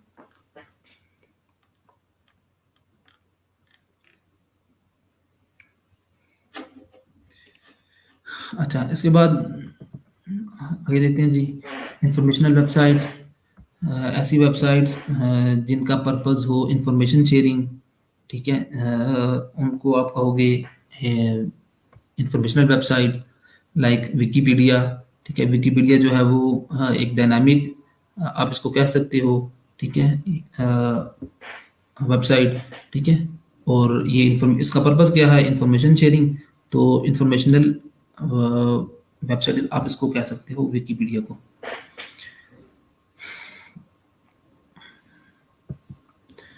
तो ये इंफॉर्मेशनल वेबसाइट, ये उसके पर्पस की बेस पे है, वेबसाइट के पर्पस की बेस पे आपने विकिपीडिया को इंफॉर्मेशनल वेबसाइट कहा। ई कॉमर्स स्टोर या ई कॉमर्स वेबसाइट, ठीक है? ये हम इस पे काम करना भी सीखेंगे। तो ई कॉमर्स वेबसाइट एक ऐसी वेबसाइट होती है जिसका पर्पस क्या होता है, ऑनलाइन सेलिंग परचेजिंग। ठीक है, लोग आते हैं वहाँ पर प्रोडक्ट्स को बाय करते हैं। ठीक है, या लोग आते हैं वहाँ पर प्रोडक्ट्स को अपलोड करते हैं। तो ऐसी वेबसाइट्स जिनका पर्पस ऑनलाइन सेलिंग या परचेजिंग हो, उन वेबसाइट्स को आप ई कॉमर्स स्टोर कहते हो। ठीक है, बहुत सारे ई कॉमर्स स्टोर्स आपने देखे भी होंगे, अमेजोन या अली एक्सप्रेस। ठीक है, तो उन वेबसाइट का जो पर्पस होता है वो सेलिंग परचेजिंग होता है। लाइक अगर मैं अली एक्सप्रेस को ओपन करूं तो आप देखेंगे कि इसमें आपको इस वेबसाइट का जो मेन ऑब्जेक्टिव है वो है ऑनलाइन सेलिंग। ठीक है, यहाँ पर आप प्रोडक्ट्स को सेलेक्ट करते हो, ऐड टू कार्ट करते हो और ऑर्डर प्लेस करते हो। ठीक है, तो आप इसको ई कॉमर्स वेबसाइट की बजाय आप इसको ई कॉमर्स स्टोर कहोगे। ठीक है, तो आज के बाद कोशिश करें कि जो मोस्ट रेलिवेंट टर्म हो आप वो यूज़ करो। ठीक है, आपकी डिस्कशन से, आपके अल्फाज से आपके लेवल का या आपका एक इमेज बनता है। फॉर एग्जाम्पल आप कहीं डिस्कस कर रहे हो किसी से, किसी प्रोफेशनल से अगर आप बात कर रहे हो, तो अगर आप प्रॉपर जो रेलिवेंट टर्म्स हैं वो आप यूज़ नहीं करोगे तो आपका जो है वो इमेज जो है वो अच्छा नहीं बनेगा अगले बंदे की, सुनने वाले की नज़र में। अगर आप टर्म यूज़ करोगे, ठीक है, तो वो आपको डिफाइन एक्चुअली कर रही होंगी, आपका लेवल बता रही होंगी, आपको चीज़ों का कितना पता है। तो ई कॉमर्स स्टोर जो है ना, इसको आपने वेबसाइट नहीं कहना, मोस्ट रेलिवेंट जो टर्म है वो इसकी है ई कॉमर्स स्टोर। ठीक है, e commerce store main purpose क्या है? ऑनलाइन सेलिंग परचेजिंग, प्रोडक्ट्स को सेल करना, परचेज करना। ठीक है, ये ई कॉमर्स स्टोर का पर्पस है। तो हम ऑब्जेक्टिव की बेस पे, नीड की बेस पे, फंक्शनैलिटी की बेस पे वेबसाइट को डिफाइन करेंगे। ब्लॉग, ब्लॉग आपको बताना चाहिए कि ब्लॉग क्या चीज़ होती है। ब्लॉग भी एक वेबसाइट होती है बेसिकली, वेबसाइट की एक टाइप है ब्लॉग। ठीक है, तो जितने भी ब्लॉग्स हैं, ठीक है, उनमें इसकी जो डेफिनेशन क्या है, इसकी डेफिनेशन ये है कि ऐसी वेबसाइट्स जहाँ पर आपको ट्रेंडिंग कंटेंट मिले, ऐसी वेबसाइट्स जहाँ पर आपको ट्रेंडिंग कंटेंट मिले, लेटेस्ट कंटेंट मिले, आप उसको ब्लॉग कहोगे। ठीक है, रस्तम उसामा, ये बेसिक चीज़ें जो है ना वो बताना ज़रूरी हैं। ठीक है, आई नो कि आपको बहुत सारी चीज़ों का आइडिया होगा। ठीक है, तो लेकिन बहुत सारे ऐसे स्टूडेंट्स हैं जिनको शायद ये जो टर्म्स हैं ब्लॉग या आगे वेब एप्लीकेशन, इनका आइडिया ना हो। तो ये सारी चीज़ें क्लियर करवाना ज़रूरी है। ठीक है, तो अगर आपको आइडिया है तो आप साथ में पार्टिसिपेट करें। ठीक है, और अगर बहुत सारे ऐसे स्टूडेंट्स हैं जिनको आइडिया नहीं है एक्चुअली, तो इसलिए ये सारी चीज़ें बताना ज़रूरी है। ब्लॉग, ब्लॉग भी एक वेबसाइट होती है। ठीक है, लेकिन इसमें जो आपको कंटेंट मिलता है वो ट्रेंडिंग मिलता है, आपको लेटेस्ट कंटेंट मिलता है, अपडेटेड कंटेंट मिलता है। और जो ट्रेंडिंग चीज़ें होती हैं, ठीक है, जितने भी ब्लॉग्स होते हैं वो उनको टारगेट करते हैं। ब्लॉग एक डायरी की तरह वेबसाइट होती है, एक डायरी की तरह होती है जिसमें ऑथर्स, जिसमें प्रोफेशनल्स, जिसमें राइटर्स अपना एक्सपीरियंस शेयर करते हैं, कुछ ना कुछ लिखते हैं। आर्टिकल्स की फॉर्म में आपको कंटेंट मिलता है, पोस्ट की फॉर्म में आपको कंटेंट मिलता है। ठीक है, तो ब्लॉग ये टर्म आपको एग्जैक्टली पता होना चाहिए, इसका कॉन्सेप्ट होना चाहिए। ठीक है, तो एक लाइन में इसकी डेफिनेशन क्या होगी कि ऐसी वेबसाइट्स, ठीक है, जिनमें कंटेंट आपको ट्रेंडिंग मिले। ठीक है, ऐसी वेबसाइट्स जिनके वेब पेजेस में आपको ट्रेंडिंग कंटेंट मिले, ठीक है, जो ट्रेंड्स को टारगेट कर रही हूँ। ठीक है, तो वो आप उनको ब्लॉक कहोगे। फॉर एग्जांपल आजकल ट्रेंड में आपको पता है कोरोना वायरस चल रहा है। ठीक है, तो जितने भी ब्लॉग्स हैं जो कि जनरल ब्लॉग्स हैं, तो उसमें आपको यही न्यूज़ सुनने को मिलेंगी। जियो न्यूज़, बिल्कुल ये एक जियो न्यूज़ एक ब्लॉग है, एक्चुअली ये ब्लॉग है। ठीक है, जियो न्यूज़, समा न्यूज़ और जितने भी हमारे न्यूज़ चैनल्स हैं, वो उनको आप वेबसाइट नहीं कहोगे। ठीक है, टेक्निकली आप उसको ब्लॉग कहोगे। ठीक है, हाँ जी, अब ये बड़ा अच्छा क्वेश्चन आपने किया रूसा कि डिफरेंस क्या है इसमें इंफॉर्मेशनल वेबसाइट में और इसमें ब्लॉग में।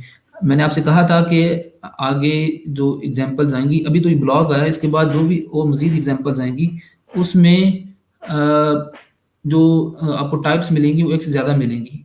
कुछ ऐसी वेबसाइट्स होंगी जो डायनामिक भी होंगी, इंफॉर्मेशनल भी होंगी, और उनका कोई और भी नाम होगा। अब इसको आप इंफॉर्मेशनल वेबसाइट कह सकती हो, जियो न्यूज़ को बिल्कुल है, लेकिन मोस्ट रेलिवेंट टर्म वो आपने डिसाइड करना है, वो आपने देखना है कि वो उसके लिए क्या है। जो मोस्ट रेलिवेंट टर्म होगी वो आपने यूज़ करनी है। ठीक है, अगर अली एक्सप्रेस है तो ऑब्वियसली ये भी डायनामिक वेबसाइट तो है, ठीक है, लेकिन आप इसको डायनामिक वेबसाइट नहीं कहोगे, कोई भी बंदा इसको डायनामिक वेबसाइट नहीं कहता, बल्कि इसको ई कॉमर्स स्टोर कहता है। ठीक है, तो जो मोस्ट रेलिवेंट टर्म होगी आपने वो यूज़ करनी है। हाँ, एक वेबसाइट में एक से ज़्यादा कॉन्सेप्ट आ सकते हैं। ठीक है, तो ये चीज़ ज़हन में रखें, आगे जो टर्म्स आएंगी वो ज़्यादा कंफ्यूजिंग है। तो फिर ये है कि आपने डिसाइड ये करना है कि जो मोस्ट रेलिवेंट टर्म होगी, ठीक है, वो आपने उसकी बेस पे उसकी डेफिनेशन करनी है।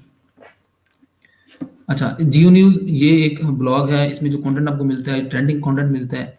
ठीक है, तो जितने भी ब्लॉग्स, चाहे वो ब्लॉग स्पोर्ट्स का हो, चाहे वो ब्लॉग आपका एंटरटेनमेंट का हो, चाहे वो ब्लॉग आपका एजुकेशनल हो, चाहे वो ब्लॉग हो आपका जी पॉलिटिकल, या ब्लॉग हो आपका हेल्थ से रिलेवेंट, ठीक है, टाइप उसकी जो मर्जी हो। ठीक है, फॉर एग्जांपल जितने भी ब्लॉगर्स होते हैं, जो पाकिस्तान में बहुत सारे ब्लॉगर्स हैं, बड़े फेमस ब्लॉग हैं पाकिस्तान के अंदर, उसमें एक उर्दू पॉइंट भी है, जिस तरह आपको पता है। ठीक है, तो वो उसमें कंटेंट आपको किस तरह का मिलता है आपको पता है। ठीक है, वो लेटेस्ट ट्रेंड्स को फॉलो करते हैं, टारगेट करते हैं। ठीक है, तो ब्लॉग की डेफिनेशन क्या है, जिसमें ट्रेंडिंग कंटेंट। ठीक है, फॉर एग्जांपल अल्लाह करे इंशाल्लाह ये कोरोना वायरस अगर ख़त्म हो जाए, ठीक है, आज अगर कोरोना वायरस बिल्कुल ख़त्म हो जाता है, इसका नामो निशान नहीं बचता, कोई पेशेंट कोरोना वायरस का नहीं रहता, तो मतलब कि सारे जो है ना वो सेहतयाब हो जाते हैं, तो फिर आपको जियो न्यूज़ में कभी भी आपको कोरोना वायरस का नामो निशान नहीं मिलेगा। इसमें जो आर्टिकल्स हैं, इसमें जो कंटेंट है, आपको कोरोना वायरस से रिलेटेड नहीं मिलेंगे। जो भी ट्रेंडिंग चीज़ चल रही होगी उससे रिलेवेंट आपको यहाँ पर कंटेंट मिलेगा। ठीक है, तो फॉर एग्जांपल इलेक्शन हुए थे पाकिस्तान के 2016 में आई थिंक, या बल्कि 18 में हुए थे। तो 2018 में इलेक्शन हुए थे, अगर आज किसी ब्लॉग पे या जियो न्यूज़ की बात कर लें, जियो न्यूज़ पे अगर ये उसके होम पेज पे न्यूज़ चल रही होती कि Imran Khan has been elected as prime minister of Pakistan, ठीक है, मतलब कि जियो न्यूज़ पे जो पोस्ट लगी हुई है, जो कंटेंट मिल रहा है, वो 2 साल पुराना है। ठीक है, तो आप मुझे ये बताएं कि क्या कोई यूज़र उस पोस्ट को, उस आर्टिकल को रीड करेगा, इंटरेस्ट रखेगा? बिल्कुल भी नहीं। क्यों? क्योंकि वो जो चीज़ है वो ट्रेंडिंग नहीं है। ठीक है, तो जो ब्लॉग्स होते हैं, ठीक है, उनका पर्पस ये होता है ट्रेंडिंग चीज़ों को टारगेट करना, ट्रेंडिंग कंटेंट को अपलोड अपलोड करना। ठीक है, तो इसमें मज़ीद और इसको इन डेप्थ देखें तो ब्लॉग, जितने भी ब्लॉग्स होंगे, ठीक है, उसमें कॉन्सेप्ट होता है यूज़र इंगेजमेंट का। अगर कोई क्वेश्चन में तो ज़रूर आप पूछा करें, मैं इसको मज़ीद आगे एक्सप्लेन करने जा रहा हूँ।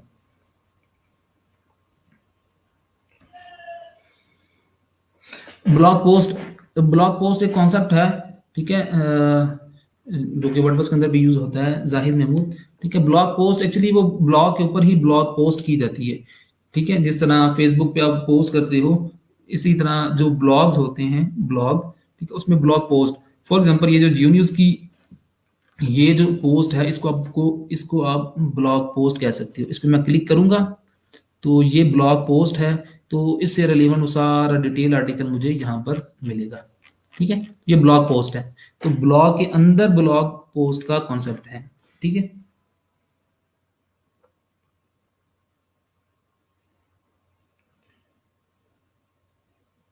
अच्छा, Syed Jain Ali informative give us info about any topic for learning purpose. हाँ बिल्कुल, आप कह सकते हो। विकीपीडिया जिस तरह इंफॉर्मेशनल वेबसाइट है, उसका मकसद ये है कि आपको इंफॉर्मेशन दे, आप इंफॉर्मेशन शेयरिंग, ठीक है, आर्टिकल्स वहाँ आपको मिलेंगे, तो बिल्कुल ठीक। इन इन शॉर्ट, ये इनको आपने इनसे आपने कंफ्यूज नहीं होना बिल्कुल। ठीक है, ज़्यादा वो कॉम्प्लेक्सिटी में नहीं जाना। इंफॉर्मेशनल वेबसाइट क्या होती हैं? जिनका मकसद इंफॉर्मेशन शेयरिंग हो, ठीक है। डायनामिक वेबसाइट्स क्या होती हैं? जिनका कंटेंट जो है ना वो डायनामिक हो। और ब्लॉग क्या, कि जिनमें आपको कंटेंट जो है वो ट्रेंडिंग मिले, ठीक है। तो आप लोगों के ज़िम्मे है कि आप लोगों ने एटलीस्ट 5 पाकिस्तानी ब्लॉग्स के नाम लिखने हैं। जिनको पता है वो ज़रा कमेंट बॉक्स में लिखें। पाकिस्तानी ब्लॉग्स के नाम आपने सुने हों तो आप ज़रूर कमेंट बॉक्स में मेंशन करें, ठीक है, ताकि पता चले कि आपको कितनी चीज़ों का आइडिया है।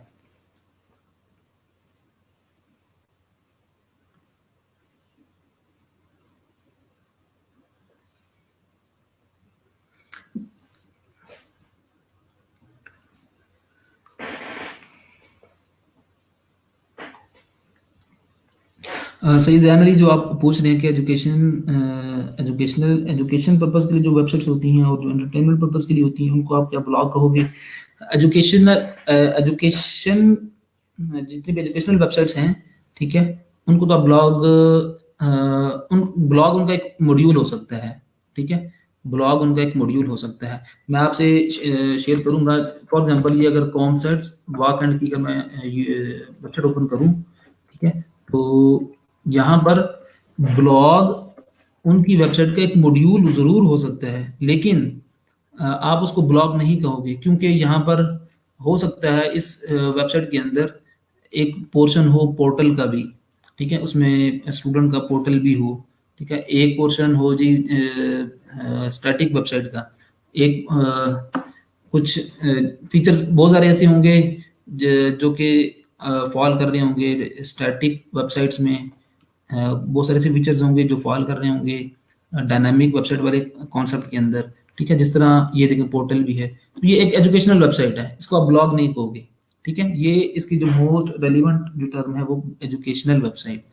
ब्लॉग इसका अगेन मॉड्यूल हो सकता है, यहाँ पर शायद मॉड्यूल हो भी सही ब्लॉग के नाम से या न्यूज़ के नाम से। बहुत सारी ऐसी वेबसाइट्स होती हैं यूनिवर्सिटीज़ की, कॉलेजेस की, जिनमें न्यूज़ के नाम से एक मेन्यू होता है, उस पर क्लिक करते हो तो उसमें वो न्यूज़ आ रही होती है, तो उसका वो जो मॉड्यूल होगा आप उसको ब्लॉग कह सकते हो। लेकिन ओवरऑल जो वेबसाइट का मेन पर्पस है वो एजुकेशनल पॉइंट ऑफ व्यू से हम देखें तो ये एजुकेशन होगा, ठीक है। तो एजुकेशन मेन पर्पस है, तो इसको आप एजुकेशनल वेबसाइट कहोगे। ई कॉमर्स स्टोर में ब्लॉग्स होते हैं। अब यहाँ पर देखोगे अली एक्सप्रेस ये एक ई कॉमर्स स्टोर है। आप भी इसको ई कॉमर्स स्टोर कहते हो, मैं भी इसको ई कॉमर्स स्टोर कहता हूँ। लेकिन यहाँ पर कहीं ना कहीं ये देखिए कहीं ना कहीं इस पे न्यूज़ के नाम से या ब्लॉग के नाम से ज़रूर यहाँ पर कोई ऑप्शन होगा जहाँ से आप न्यूज़ या अपकमिंग प्रोडक्ट्स या ऑफर्स, ठीक है, वहाँ पर आपको वो सारी इंफॉर्मेशन मिलेगी। तो मेन पर्पस इस वेबसाइट का सेलिंग परचेजिंग, तो मेन जो ऑब्जेक्टिव है उसकी बेस पे आप उस वेबसाइट की डेफिनेशन करोगे। हाँ, उसमें ब्लॉग भी हो सकता है, उसमें जी पोर्टल भी हो सकता है, उसमें कोई दूसरी टाइप भी आ सकती है। हाँ जी, जबरदस्त जवेद चौधरी ब्लॉग और क्या बताएं जी, अगर किसी को आइडिया हो। हाँ जी बिल्कुल, इंजीनियर हाफिज मोहम्मद शकील। ब्लॉग होते हैं वो आपकी डायनामिक वेबसाइट्स के अंदर ही उनका कॉन्सेप्ट आता है, ठीक है। तो आगे जो चीज़ें वो मर्ज हो रही हैं, तो आपने अगेन मैं आपको बता रहा हूँ कि आपने जो मेन ऑब्जेक्टिव है, मेन ऑब्जेक्टिव उस वेबसाइट का, उसकी बेस पे उसकी डेफिनेशन आपने करनी है। तो जो भी उसके लिए मोस्ट रेलिवेंट टर्म होगी फिर आप वो यूज़ करोगे। आगे जी। अच्छा, ब्लॉग को अगर इन डेप्थ देखें तो मैं आपको एक और चीज़ आपसे मैं शेयर करना चाहूँगा कि ब्लॉग जितने भी ब्लॉगिंग वेबसाइट्स होती हैं उनमें कॉन्सेप्ट होता है यूज़र इंगेजमेंट का। ये एक पॉइंट ज़रूर नोट कीजिएगा। पहला पॉइंट था कि ट्रेंडिंग कंटेंट, दूसरा पॉइंट है यूज़र इंगेजमेंट। ब्लॉगिंग वेबसाइट्स पे यूज़र इंगेजमेंट का कॉन्सेप्ट आता है। यूज़र इंगेजमेंट से मुराद क्या है कि जितने भी ब्लॉग्स आपको मिलेंगे, ठीक है, जितने भी ब्लॉग्स मिलेंगे, यहाँ पर अगर मैं ब्लॉग ओपन करूँ टेक न्यूज़ का, तो टेक न्यूज़ भी एक पाकिस्तानी ब्लॉग है टेक्नोलॉजी से रिलेवेंट, ठीक है। यहाँ पर आपको जो कंटेंट मिलेगा वो आपको टेक्नोलॉजी से रिलेवेंट मिलेगा, ठीक है। तो यहाँ पर अगर मैं किसी भी पोस्ट पे क्लिक करूं, इसकी ये जो पहले वाली पोस्ट है, अगर मैं इस पे क्लिक करूंगा तो यूजर इंगेजमेंट का कॉन्सेप्ट है। मैं आपको एक्चुअली समझाना चाह रहा हूँ यूजर इंगेजमेंट। ठीक है, तो यूजर इंगेजमेंट से मुराद क्या है कि ब्लॉगिंग वेबसाइट्स पे कॉन्सेप्ट होता है लाइक करने का, शेयर करने का, कमेंट करने का। ठीक है, कि एक ब्लॉग होगा, उसमें कोई ना कोई आर्टिकल होगा या पोस्ट होगी, उसके नीचे कहीं ना कहीं लिखा होगा राइट अ कमेंट।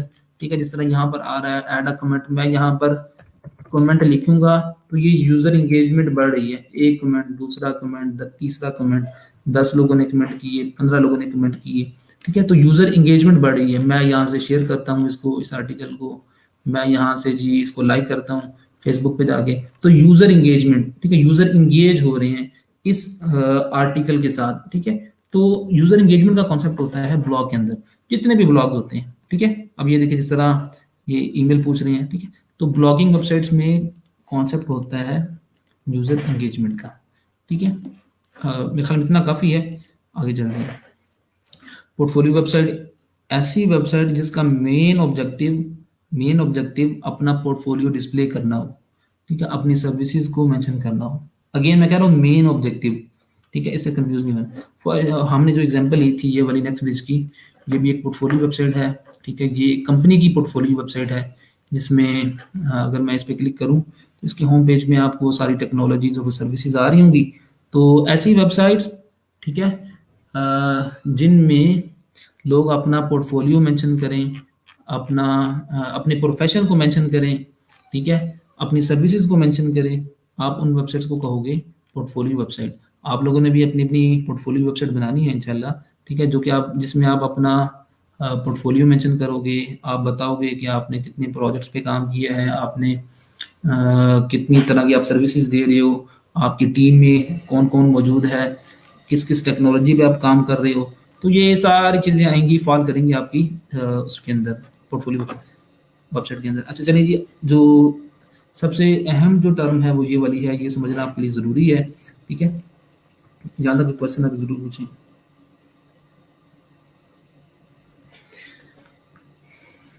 अच्छा, वेब एप्लीकेशन क्या होती है ज़रा बताएं, आसान लफ्ज़ों में बताएं।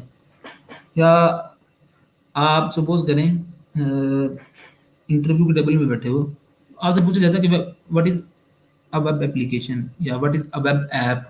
वेब ऐप एक्चुअली कहा जाए, वेब एप्लीकेशन का कॉन्सेप्ट क्या है, वेब ऐप का एनीवन इसको बताओ। बल्कि डेफिनेशन सामने लिखी हुई है इसकी। ठीक है, वेब एप्लीकेशन भी एक्चुअली एक वेबसाइट होती है, आपने शायद नाम सुना होगा इसका। ठीक है, तो वेब एप्लीकेशन भी एक वेबसाइट ही होती है, लेकिन उसमें कॉन्सेप्ट आता है यूज़र इंटरेक्शन का। ठीक है, यूज़र इंटरेक्शन मैक्सिमम हो। ठीक है, ऐसी वेबसाइट्स जिनमें मोहम्मद असीम application that runs on web. अब वेब के ऊपर तो एक स्टैटिक वेबसाइट भी रन होती है। ठीक है, बल्कि दुनिया की कोई एक भी वेबसाइट ऐसी नहीं है जो कि वेब पे ना हो। वेबसाइट अगर आप बना के अपने लैपटॉप में रख दो तो वो वेबसाइट वेबसाइट ही नहीं है। वेबसाइट बनने के बाद वो तो अल्टीमेटली जाती है वेब के ऊपर ही जाती है। ठीक है, तो वेबसाइट जितनी भी हैं वो सारी की सारी होती तो वेब के ऊपर ही है। लेकिन वेब एप्लीकेशन की एक्चुअल जो डेफिनेशन है वो क्या है, ये बताएं। नहीं, थ्रू ब्राउजर, उस्मा चौधरी, कोई भी दुनिया की वेबसाइट ऐसी नहीं है जो कि ब्राउजर के अलावा कहीं और ओपन हो। आप मुझे बताएं कि यहाँ पर आप कोई वेबसाइट ओपन कर सकते हो। ठीक है, डेस्कटॉप में। ठीक है, आप इवन के अगर मोबाइल में भी वेबसाइट ओपन करते हो ना तो वो भी ब्राउजर में ओपन करते हो। मैं मोबाइल एप्लीकेशन डेवलपर पर काम करता हूँ, अगर आपकी कोई एप्लीकेशन मौजूद है उसमें अगर आपको कोई वेब पेज मिल रहा है तो वो भी एक्चुअली वेब व्यू के अंदर मिलता है। ठीक है, तो कहीं ना कहीं ब्राउजर का ही कॉन्सेप्ट आता है, तो ये इसकी डेफिनेशन नहीं है। ठीक है, कल को अगर आप आपसे पूछे कि हाँ भाई वेब एप्लीकेशन क्या होती है, या वेब एप्लीकेशन का कोई नाम लेता है, तो आपको एक्चुअली बताना चाहिए कि ये किस तरह की वेबसाइट है, इसमें क्या हो सकता है। ठीक है, तो कुछ जनरल चीज़ें हैं वो हम देखते हैं कि वो क्या से कौन सी चीज़ें इसमें आती हैं। बिल्कुल, रुस्तम सामा, आपने बहुत अच्छी एग्जांपल दी, कैलकुलेटर वेबसाइट। ठीक है, अब एग्जाम्पल तो आप दोगे, लेकिन अगर आपसे कोई ये पूछे कि हाँ इसको डिफाइन करो भाई, एग्जाम्पल नहीं हमें चाहिए, डिफाइन करो, तो फिर आप कैसे डिफाइन करोगे वो डेफिनेशन आपके सामने है। अब इंजीनियर हाफिज मोहम्मद शकील, डायनामिक वेबसाइट्स के अंदर भी डेटा फैच हो रहा होता है, ठीक है, डेटाबेस में से डाटा सेव हो रहा होता है, डायनामिक वेबसाइट के अंदर भी, ई कॉमर्स स्टोर के अंदर भी। तो ये उसकी डेफिनेशन के अंदर ये चीज़ नहीं आएगी, ठीक है। फॉर प्रोसेसिंग, अब्दुल हसीब, ये आपकी बात ठीक है, ठीक है, कि इसमें कुछ प्रोसेसिंग हो, ठीक है, जिसमें यूज़र की इनपुट हो, क्लाइंट सर्वर, कंप्यूटर प्रोग्राम, ये बड़ा थोड़ा कंफ्यूजिंग इसकी डेफिनेशन है। अब क्लाइंट सर्वर कम्युनिकेशन भी अगेन हर वेबसाइट के अंदर होती है। अब इस सिनेरियो में ये जो मेरा लैपटॉप है, ये जो मेरा ब्राउजर है, ये क्लाइंट की तरह एक्ट करेगा। अब इसको भी हमने आगे जाके देखना है। और जहाँ से रिक्वेस्ट, जब मैं यहाँ पर कोई नई वेबसाइट लिखता हूँ, अगर for example Facebook, www Facebook लिखता हूँ, जब मैं एंटर करूंगा तो ये रिक्वेस्ट क्लाइंट से जाएगी सर्वर के ऊपर। तो ये हर वेबसाइट के अंदर ऐसे ही होता है, तो ये उसकी डेफिनेशन नहीं है, ठीक है। चलिए, टाइम कम है, इसको हम देख लेते हैं। मैं आपको बताता हूँ कि एक्चुअली वेब एप्लीकेशन के अंदर होता क्या है, ठीक है। और टाइम में से तो 10:30 हो गए हैं। कोशिश थी कि मैक्सिमम चीज़ हो जाती चले, लेकिन आपको आइडिया होना चाहिए, ठीक है, आपको पता होना चाहिए कि जो टर्म, अगर कोई आप ये यूज़, जो कोई बंदा यूज़ करे, तो आपको आइडिया हो कि वो वेब एप्लीकेशन से मुराद क्या है।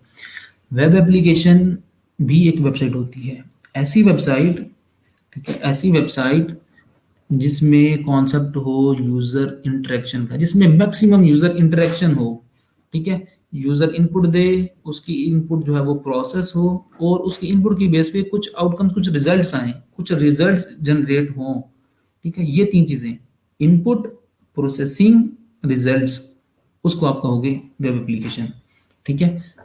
दोबारा सुन लें, ऐसी वेबसाइट जिसमें कॉन्सेप्ट हो, मैक्सिमम कॉन्सेप्ट हो यूज़र इंटरेक्शन का, ठीक है, जिसमें user interaction maximum. User interaction से क्या मुराद है कि यूजर इंटरेक्ट करता रहे, वेब पेज के साथ इंटरेक्ट करता रहे, और यूजर कुछ इनपुट दे, उसकी इनपुट जो है वो प्रोसेस हो, और आपको रिजल्ट मिले। जिस तरह उसामा ने बताया, कैलकुलेटर बेहतरीन एग्जांपल, ठीक है। अब मुझे ऐसी चीजें बताएं जिसमें ये कॉन्सेप्ट मिले, यूजर इनपुट दे, उसकी इनपुट प्रोसेस हो, और आपको रिजल्ट मिले। आप अपने आंसर जो है वो जहन में बना कर रखें, आपको हजारों एग्जांपल्स मिलेंगी, ठीक है। लेकिन आप कभी भी उसको वेबसाइट नहीं कहोगे, आप वेब ऐप कहोगे।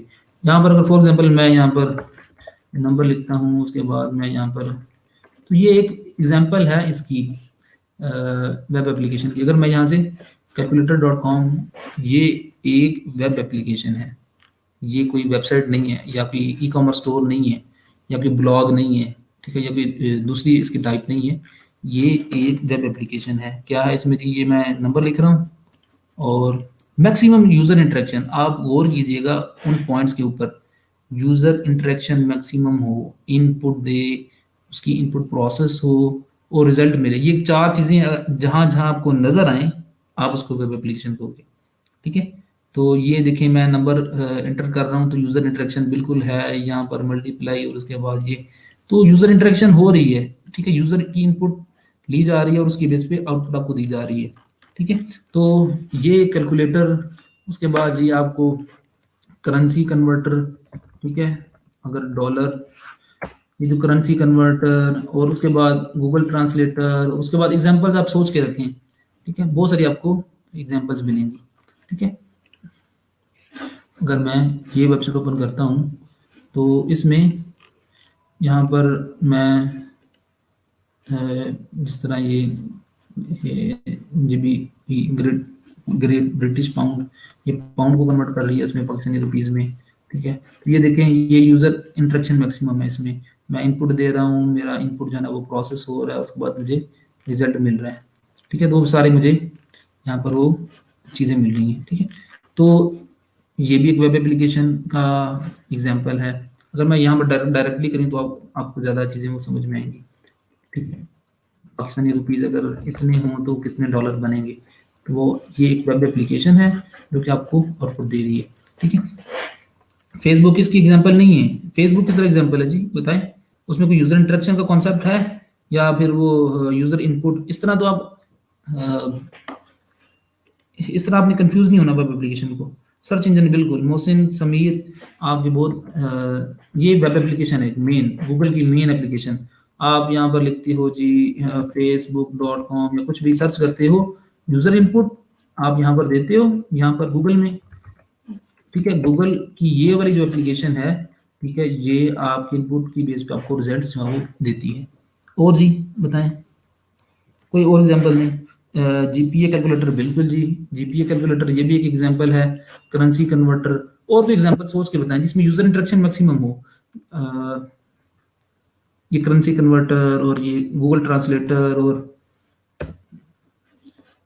टेम्परेचर कन्वर्टर, ठीक है। इस कन्वर्टर्स के अलावा जरा कोई एग्जांपल देके बताएं। मैं यहाँ पर online image editing for example, मैं यहाँ पर ये बड़ी वेबसाइट ओपन करता हूँ, ठीक है। अब ये जो online designing, online image editing, image cropping और ये ऑनलाइन डिजाइनिंग से रिलेवेंट जितनी भी वेबसाइट्स होती हैं, जितनी भी, वो सारी की सारी आपकी वेब एप्लीकेशंस के अंदर आएंगी, ठीक है। फॉर एग्जांपल अब ये टूल है, अब इसको मैं ओपन तो वेरी फर्स्ट टाइम कर रहा हूँ। फॉर एग्जांपल ये एक टूल है, ठीक है, ये pixlr.com, ठीक है। अब ये एक वेब एप्लीकेशन है, ठीक है। इसमें इसको आप कोई दूसरा नाम नहीं दोगे, टेक्निकली आप इसको वेब एप्लीकेशन कहोगे। फॉर एग्जांपल यहाँ पर, यहाँ से अगर मैं कोई इमेज अपलोड करता हूँ, ठीक है, तो वो मेरी इस इमेज को, फॉर एग्जांपल ये इमेज, ठीक है। तो ऑनलाइन जितनी भी एडिटिंग टूल्स हैं उनको आप कहोगे वेब एप्लीकेशन, ठीक है। क्योंकि अब ये हैंग हो चुका है जी, इसको छोड़ें।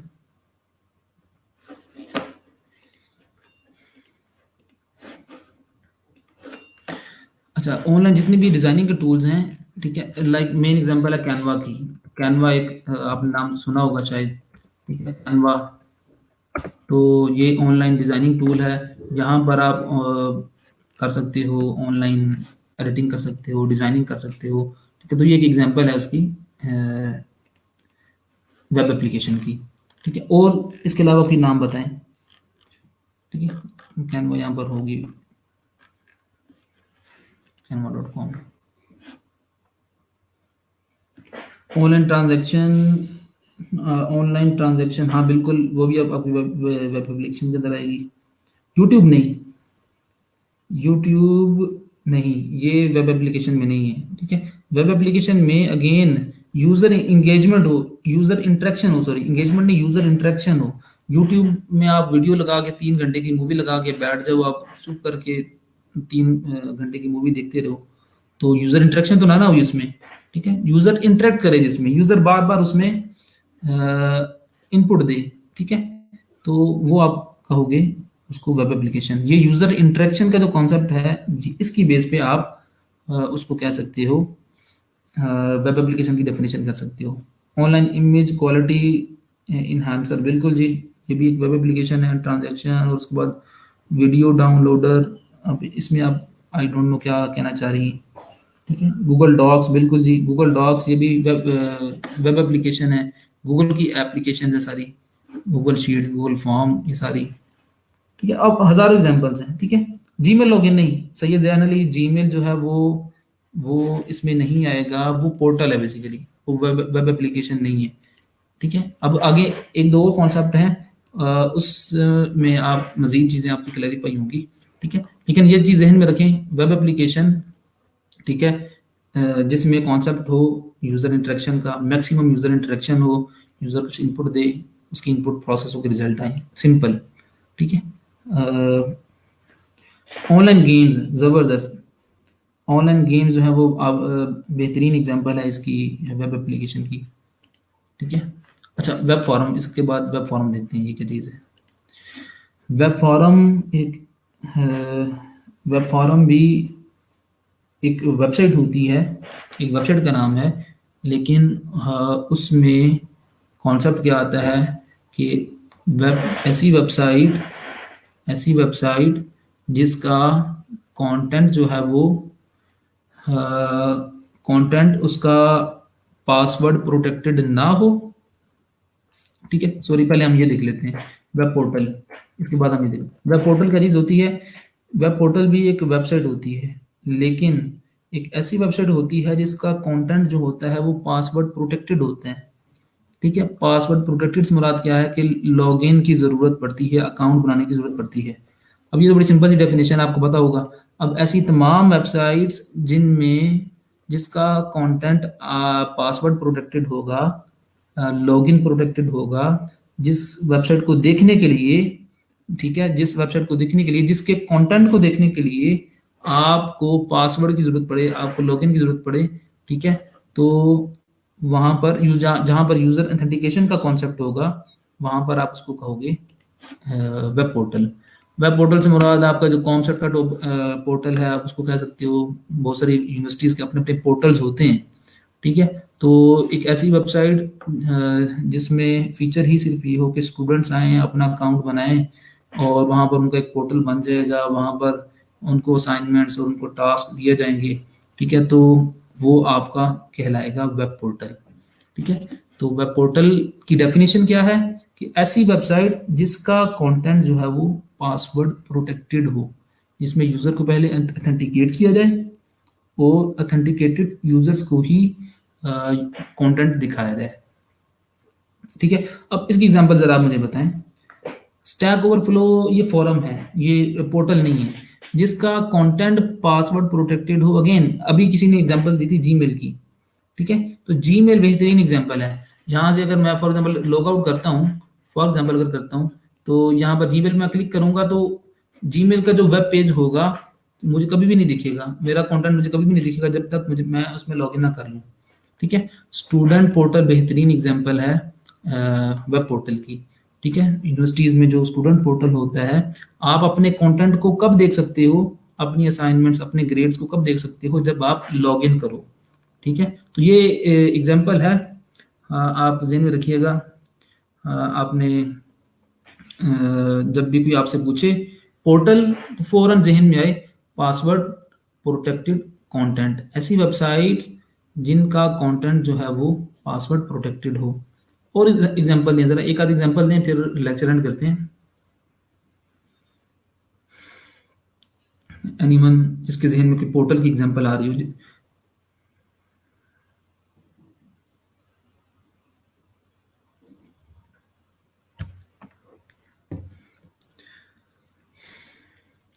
जो फेसबुक है, आई डोंट नो कि उसमें सारा जो कंटेंट है उसका वो पासवर्ड प्रोटेक्टेड होता है कि नहीं, इसका मुझे आइडिया नहीं है।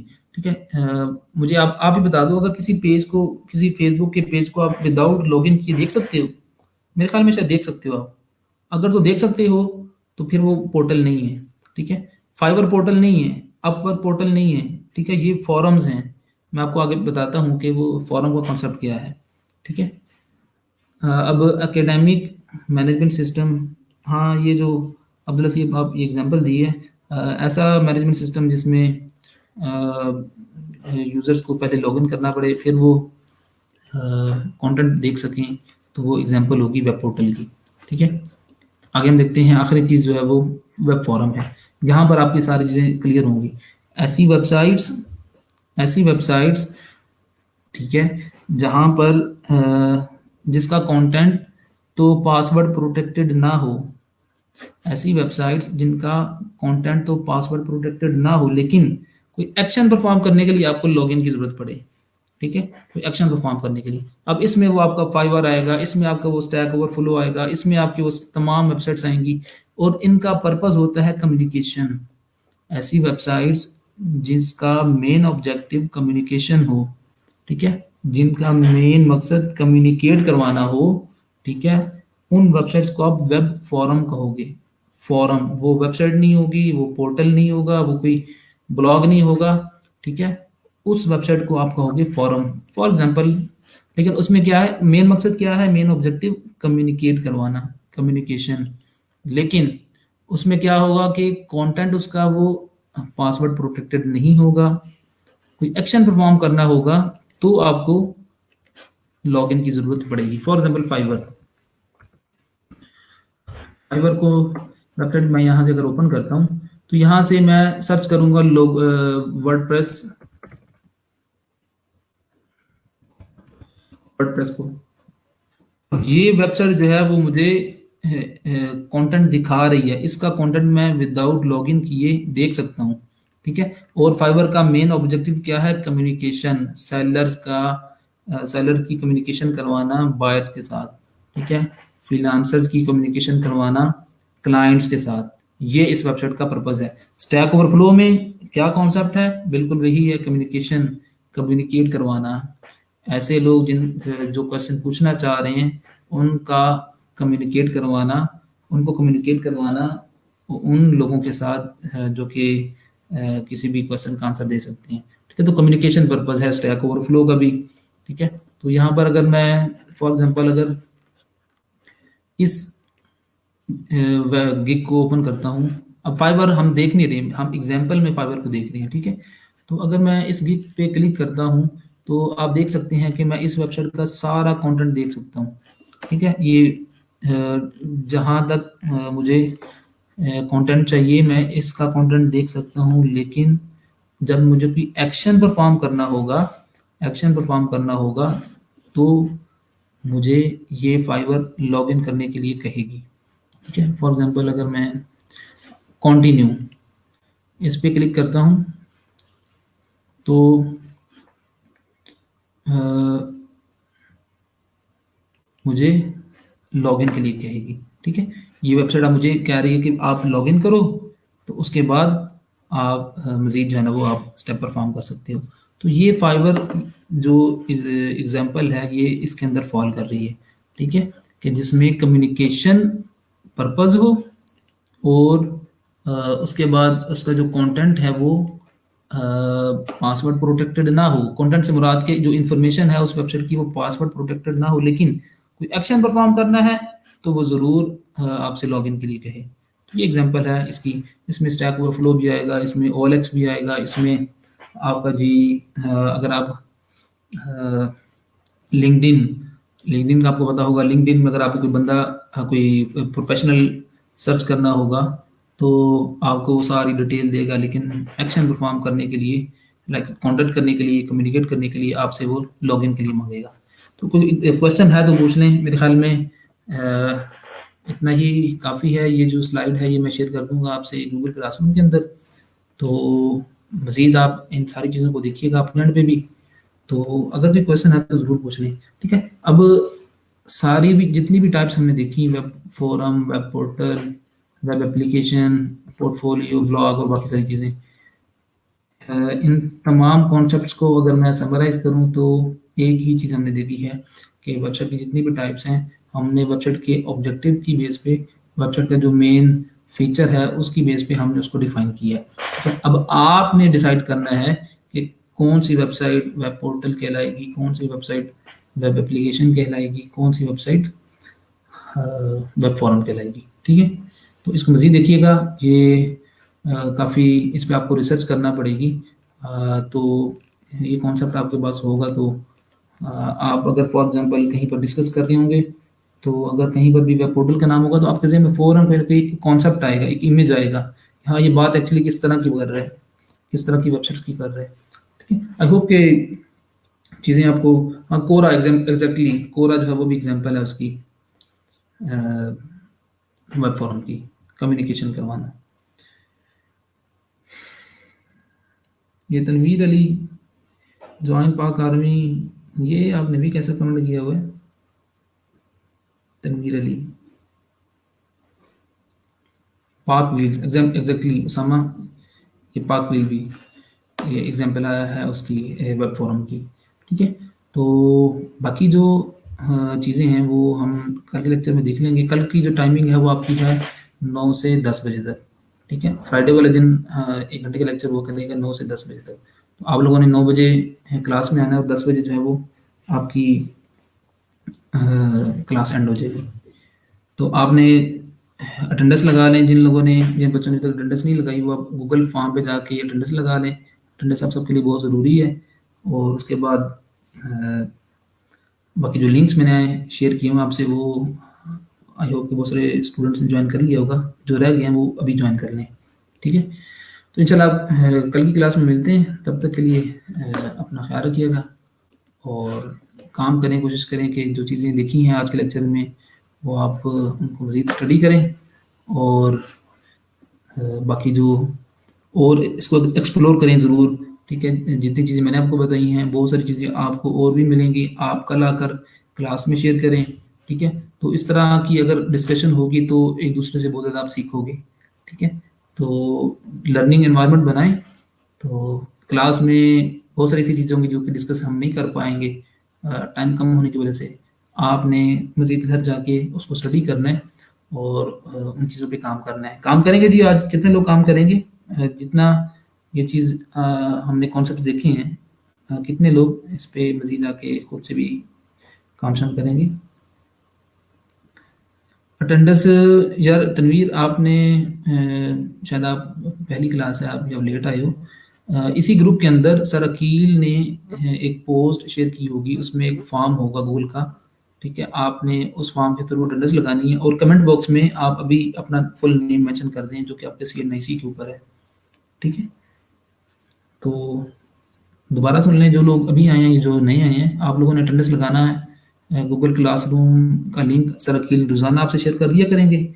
आपने उस क्लासरूम में सॉरी गूगल फॉर्म, तो उस गूगल फॉर्म के थ्रू आपने अटेंडेंस लगानी है और यहाँ पर भी आपने कमेंट बॉक्स में अपना नेम मेंशन करना है।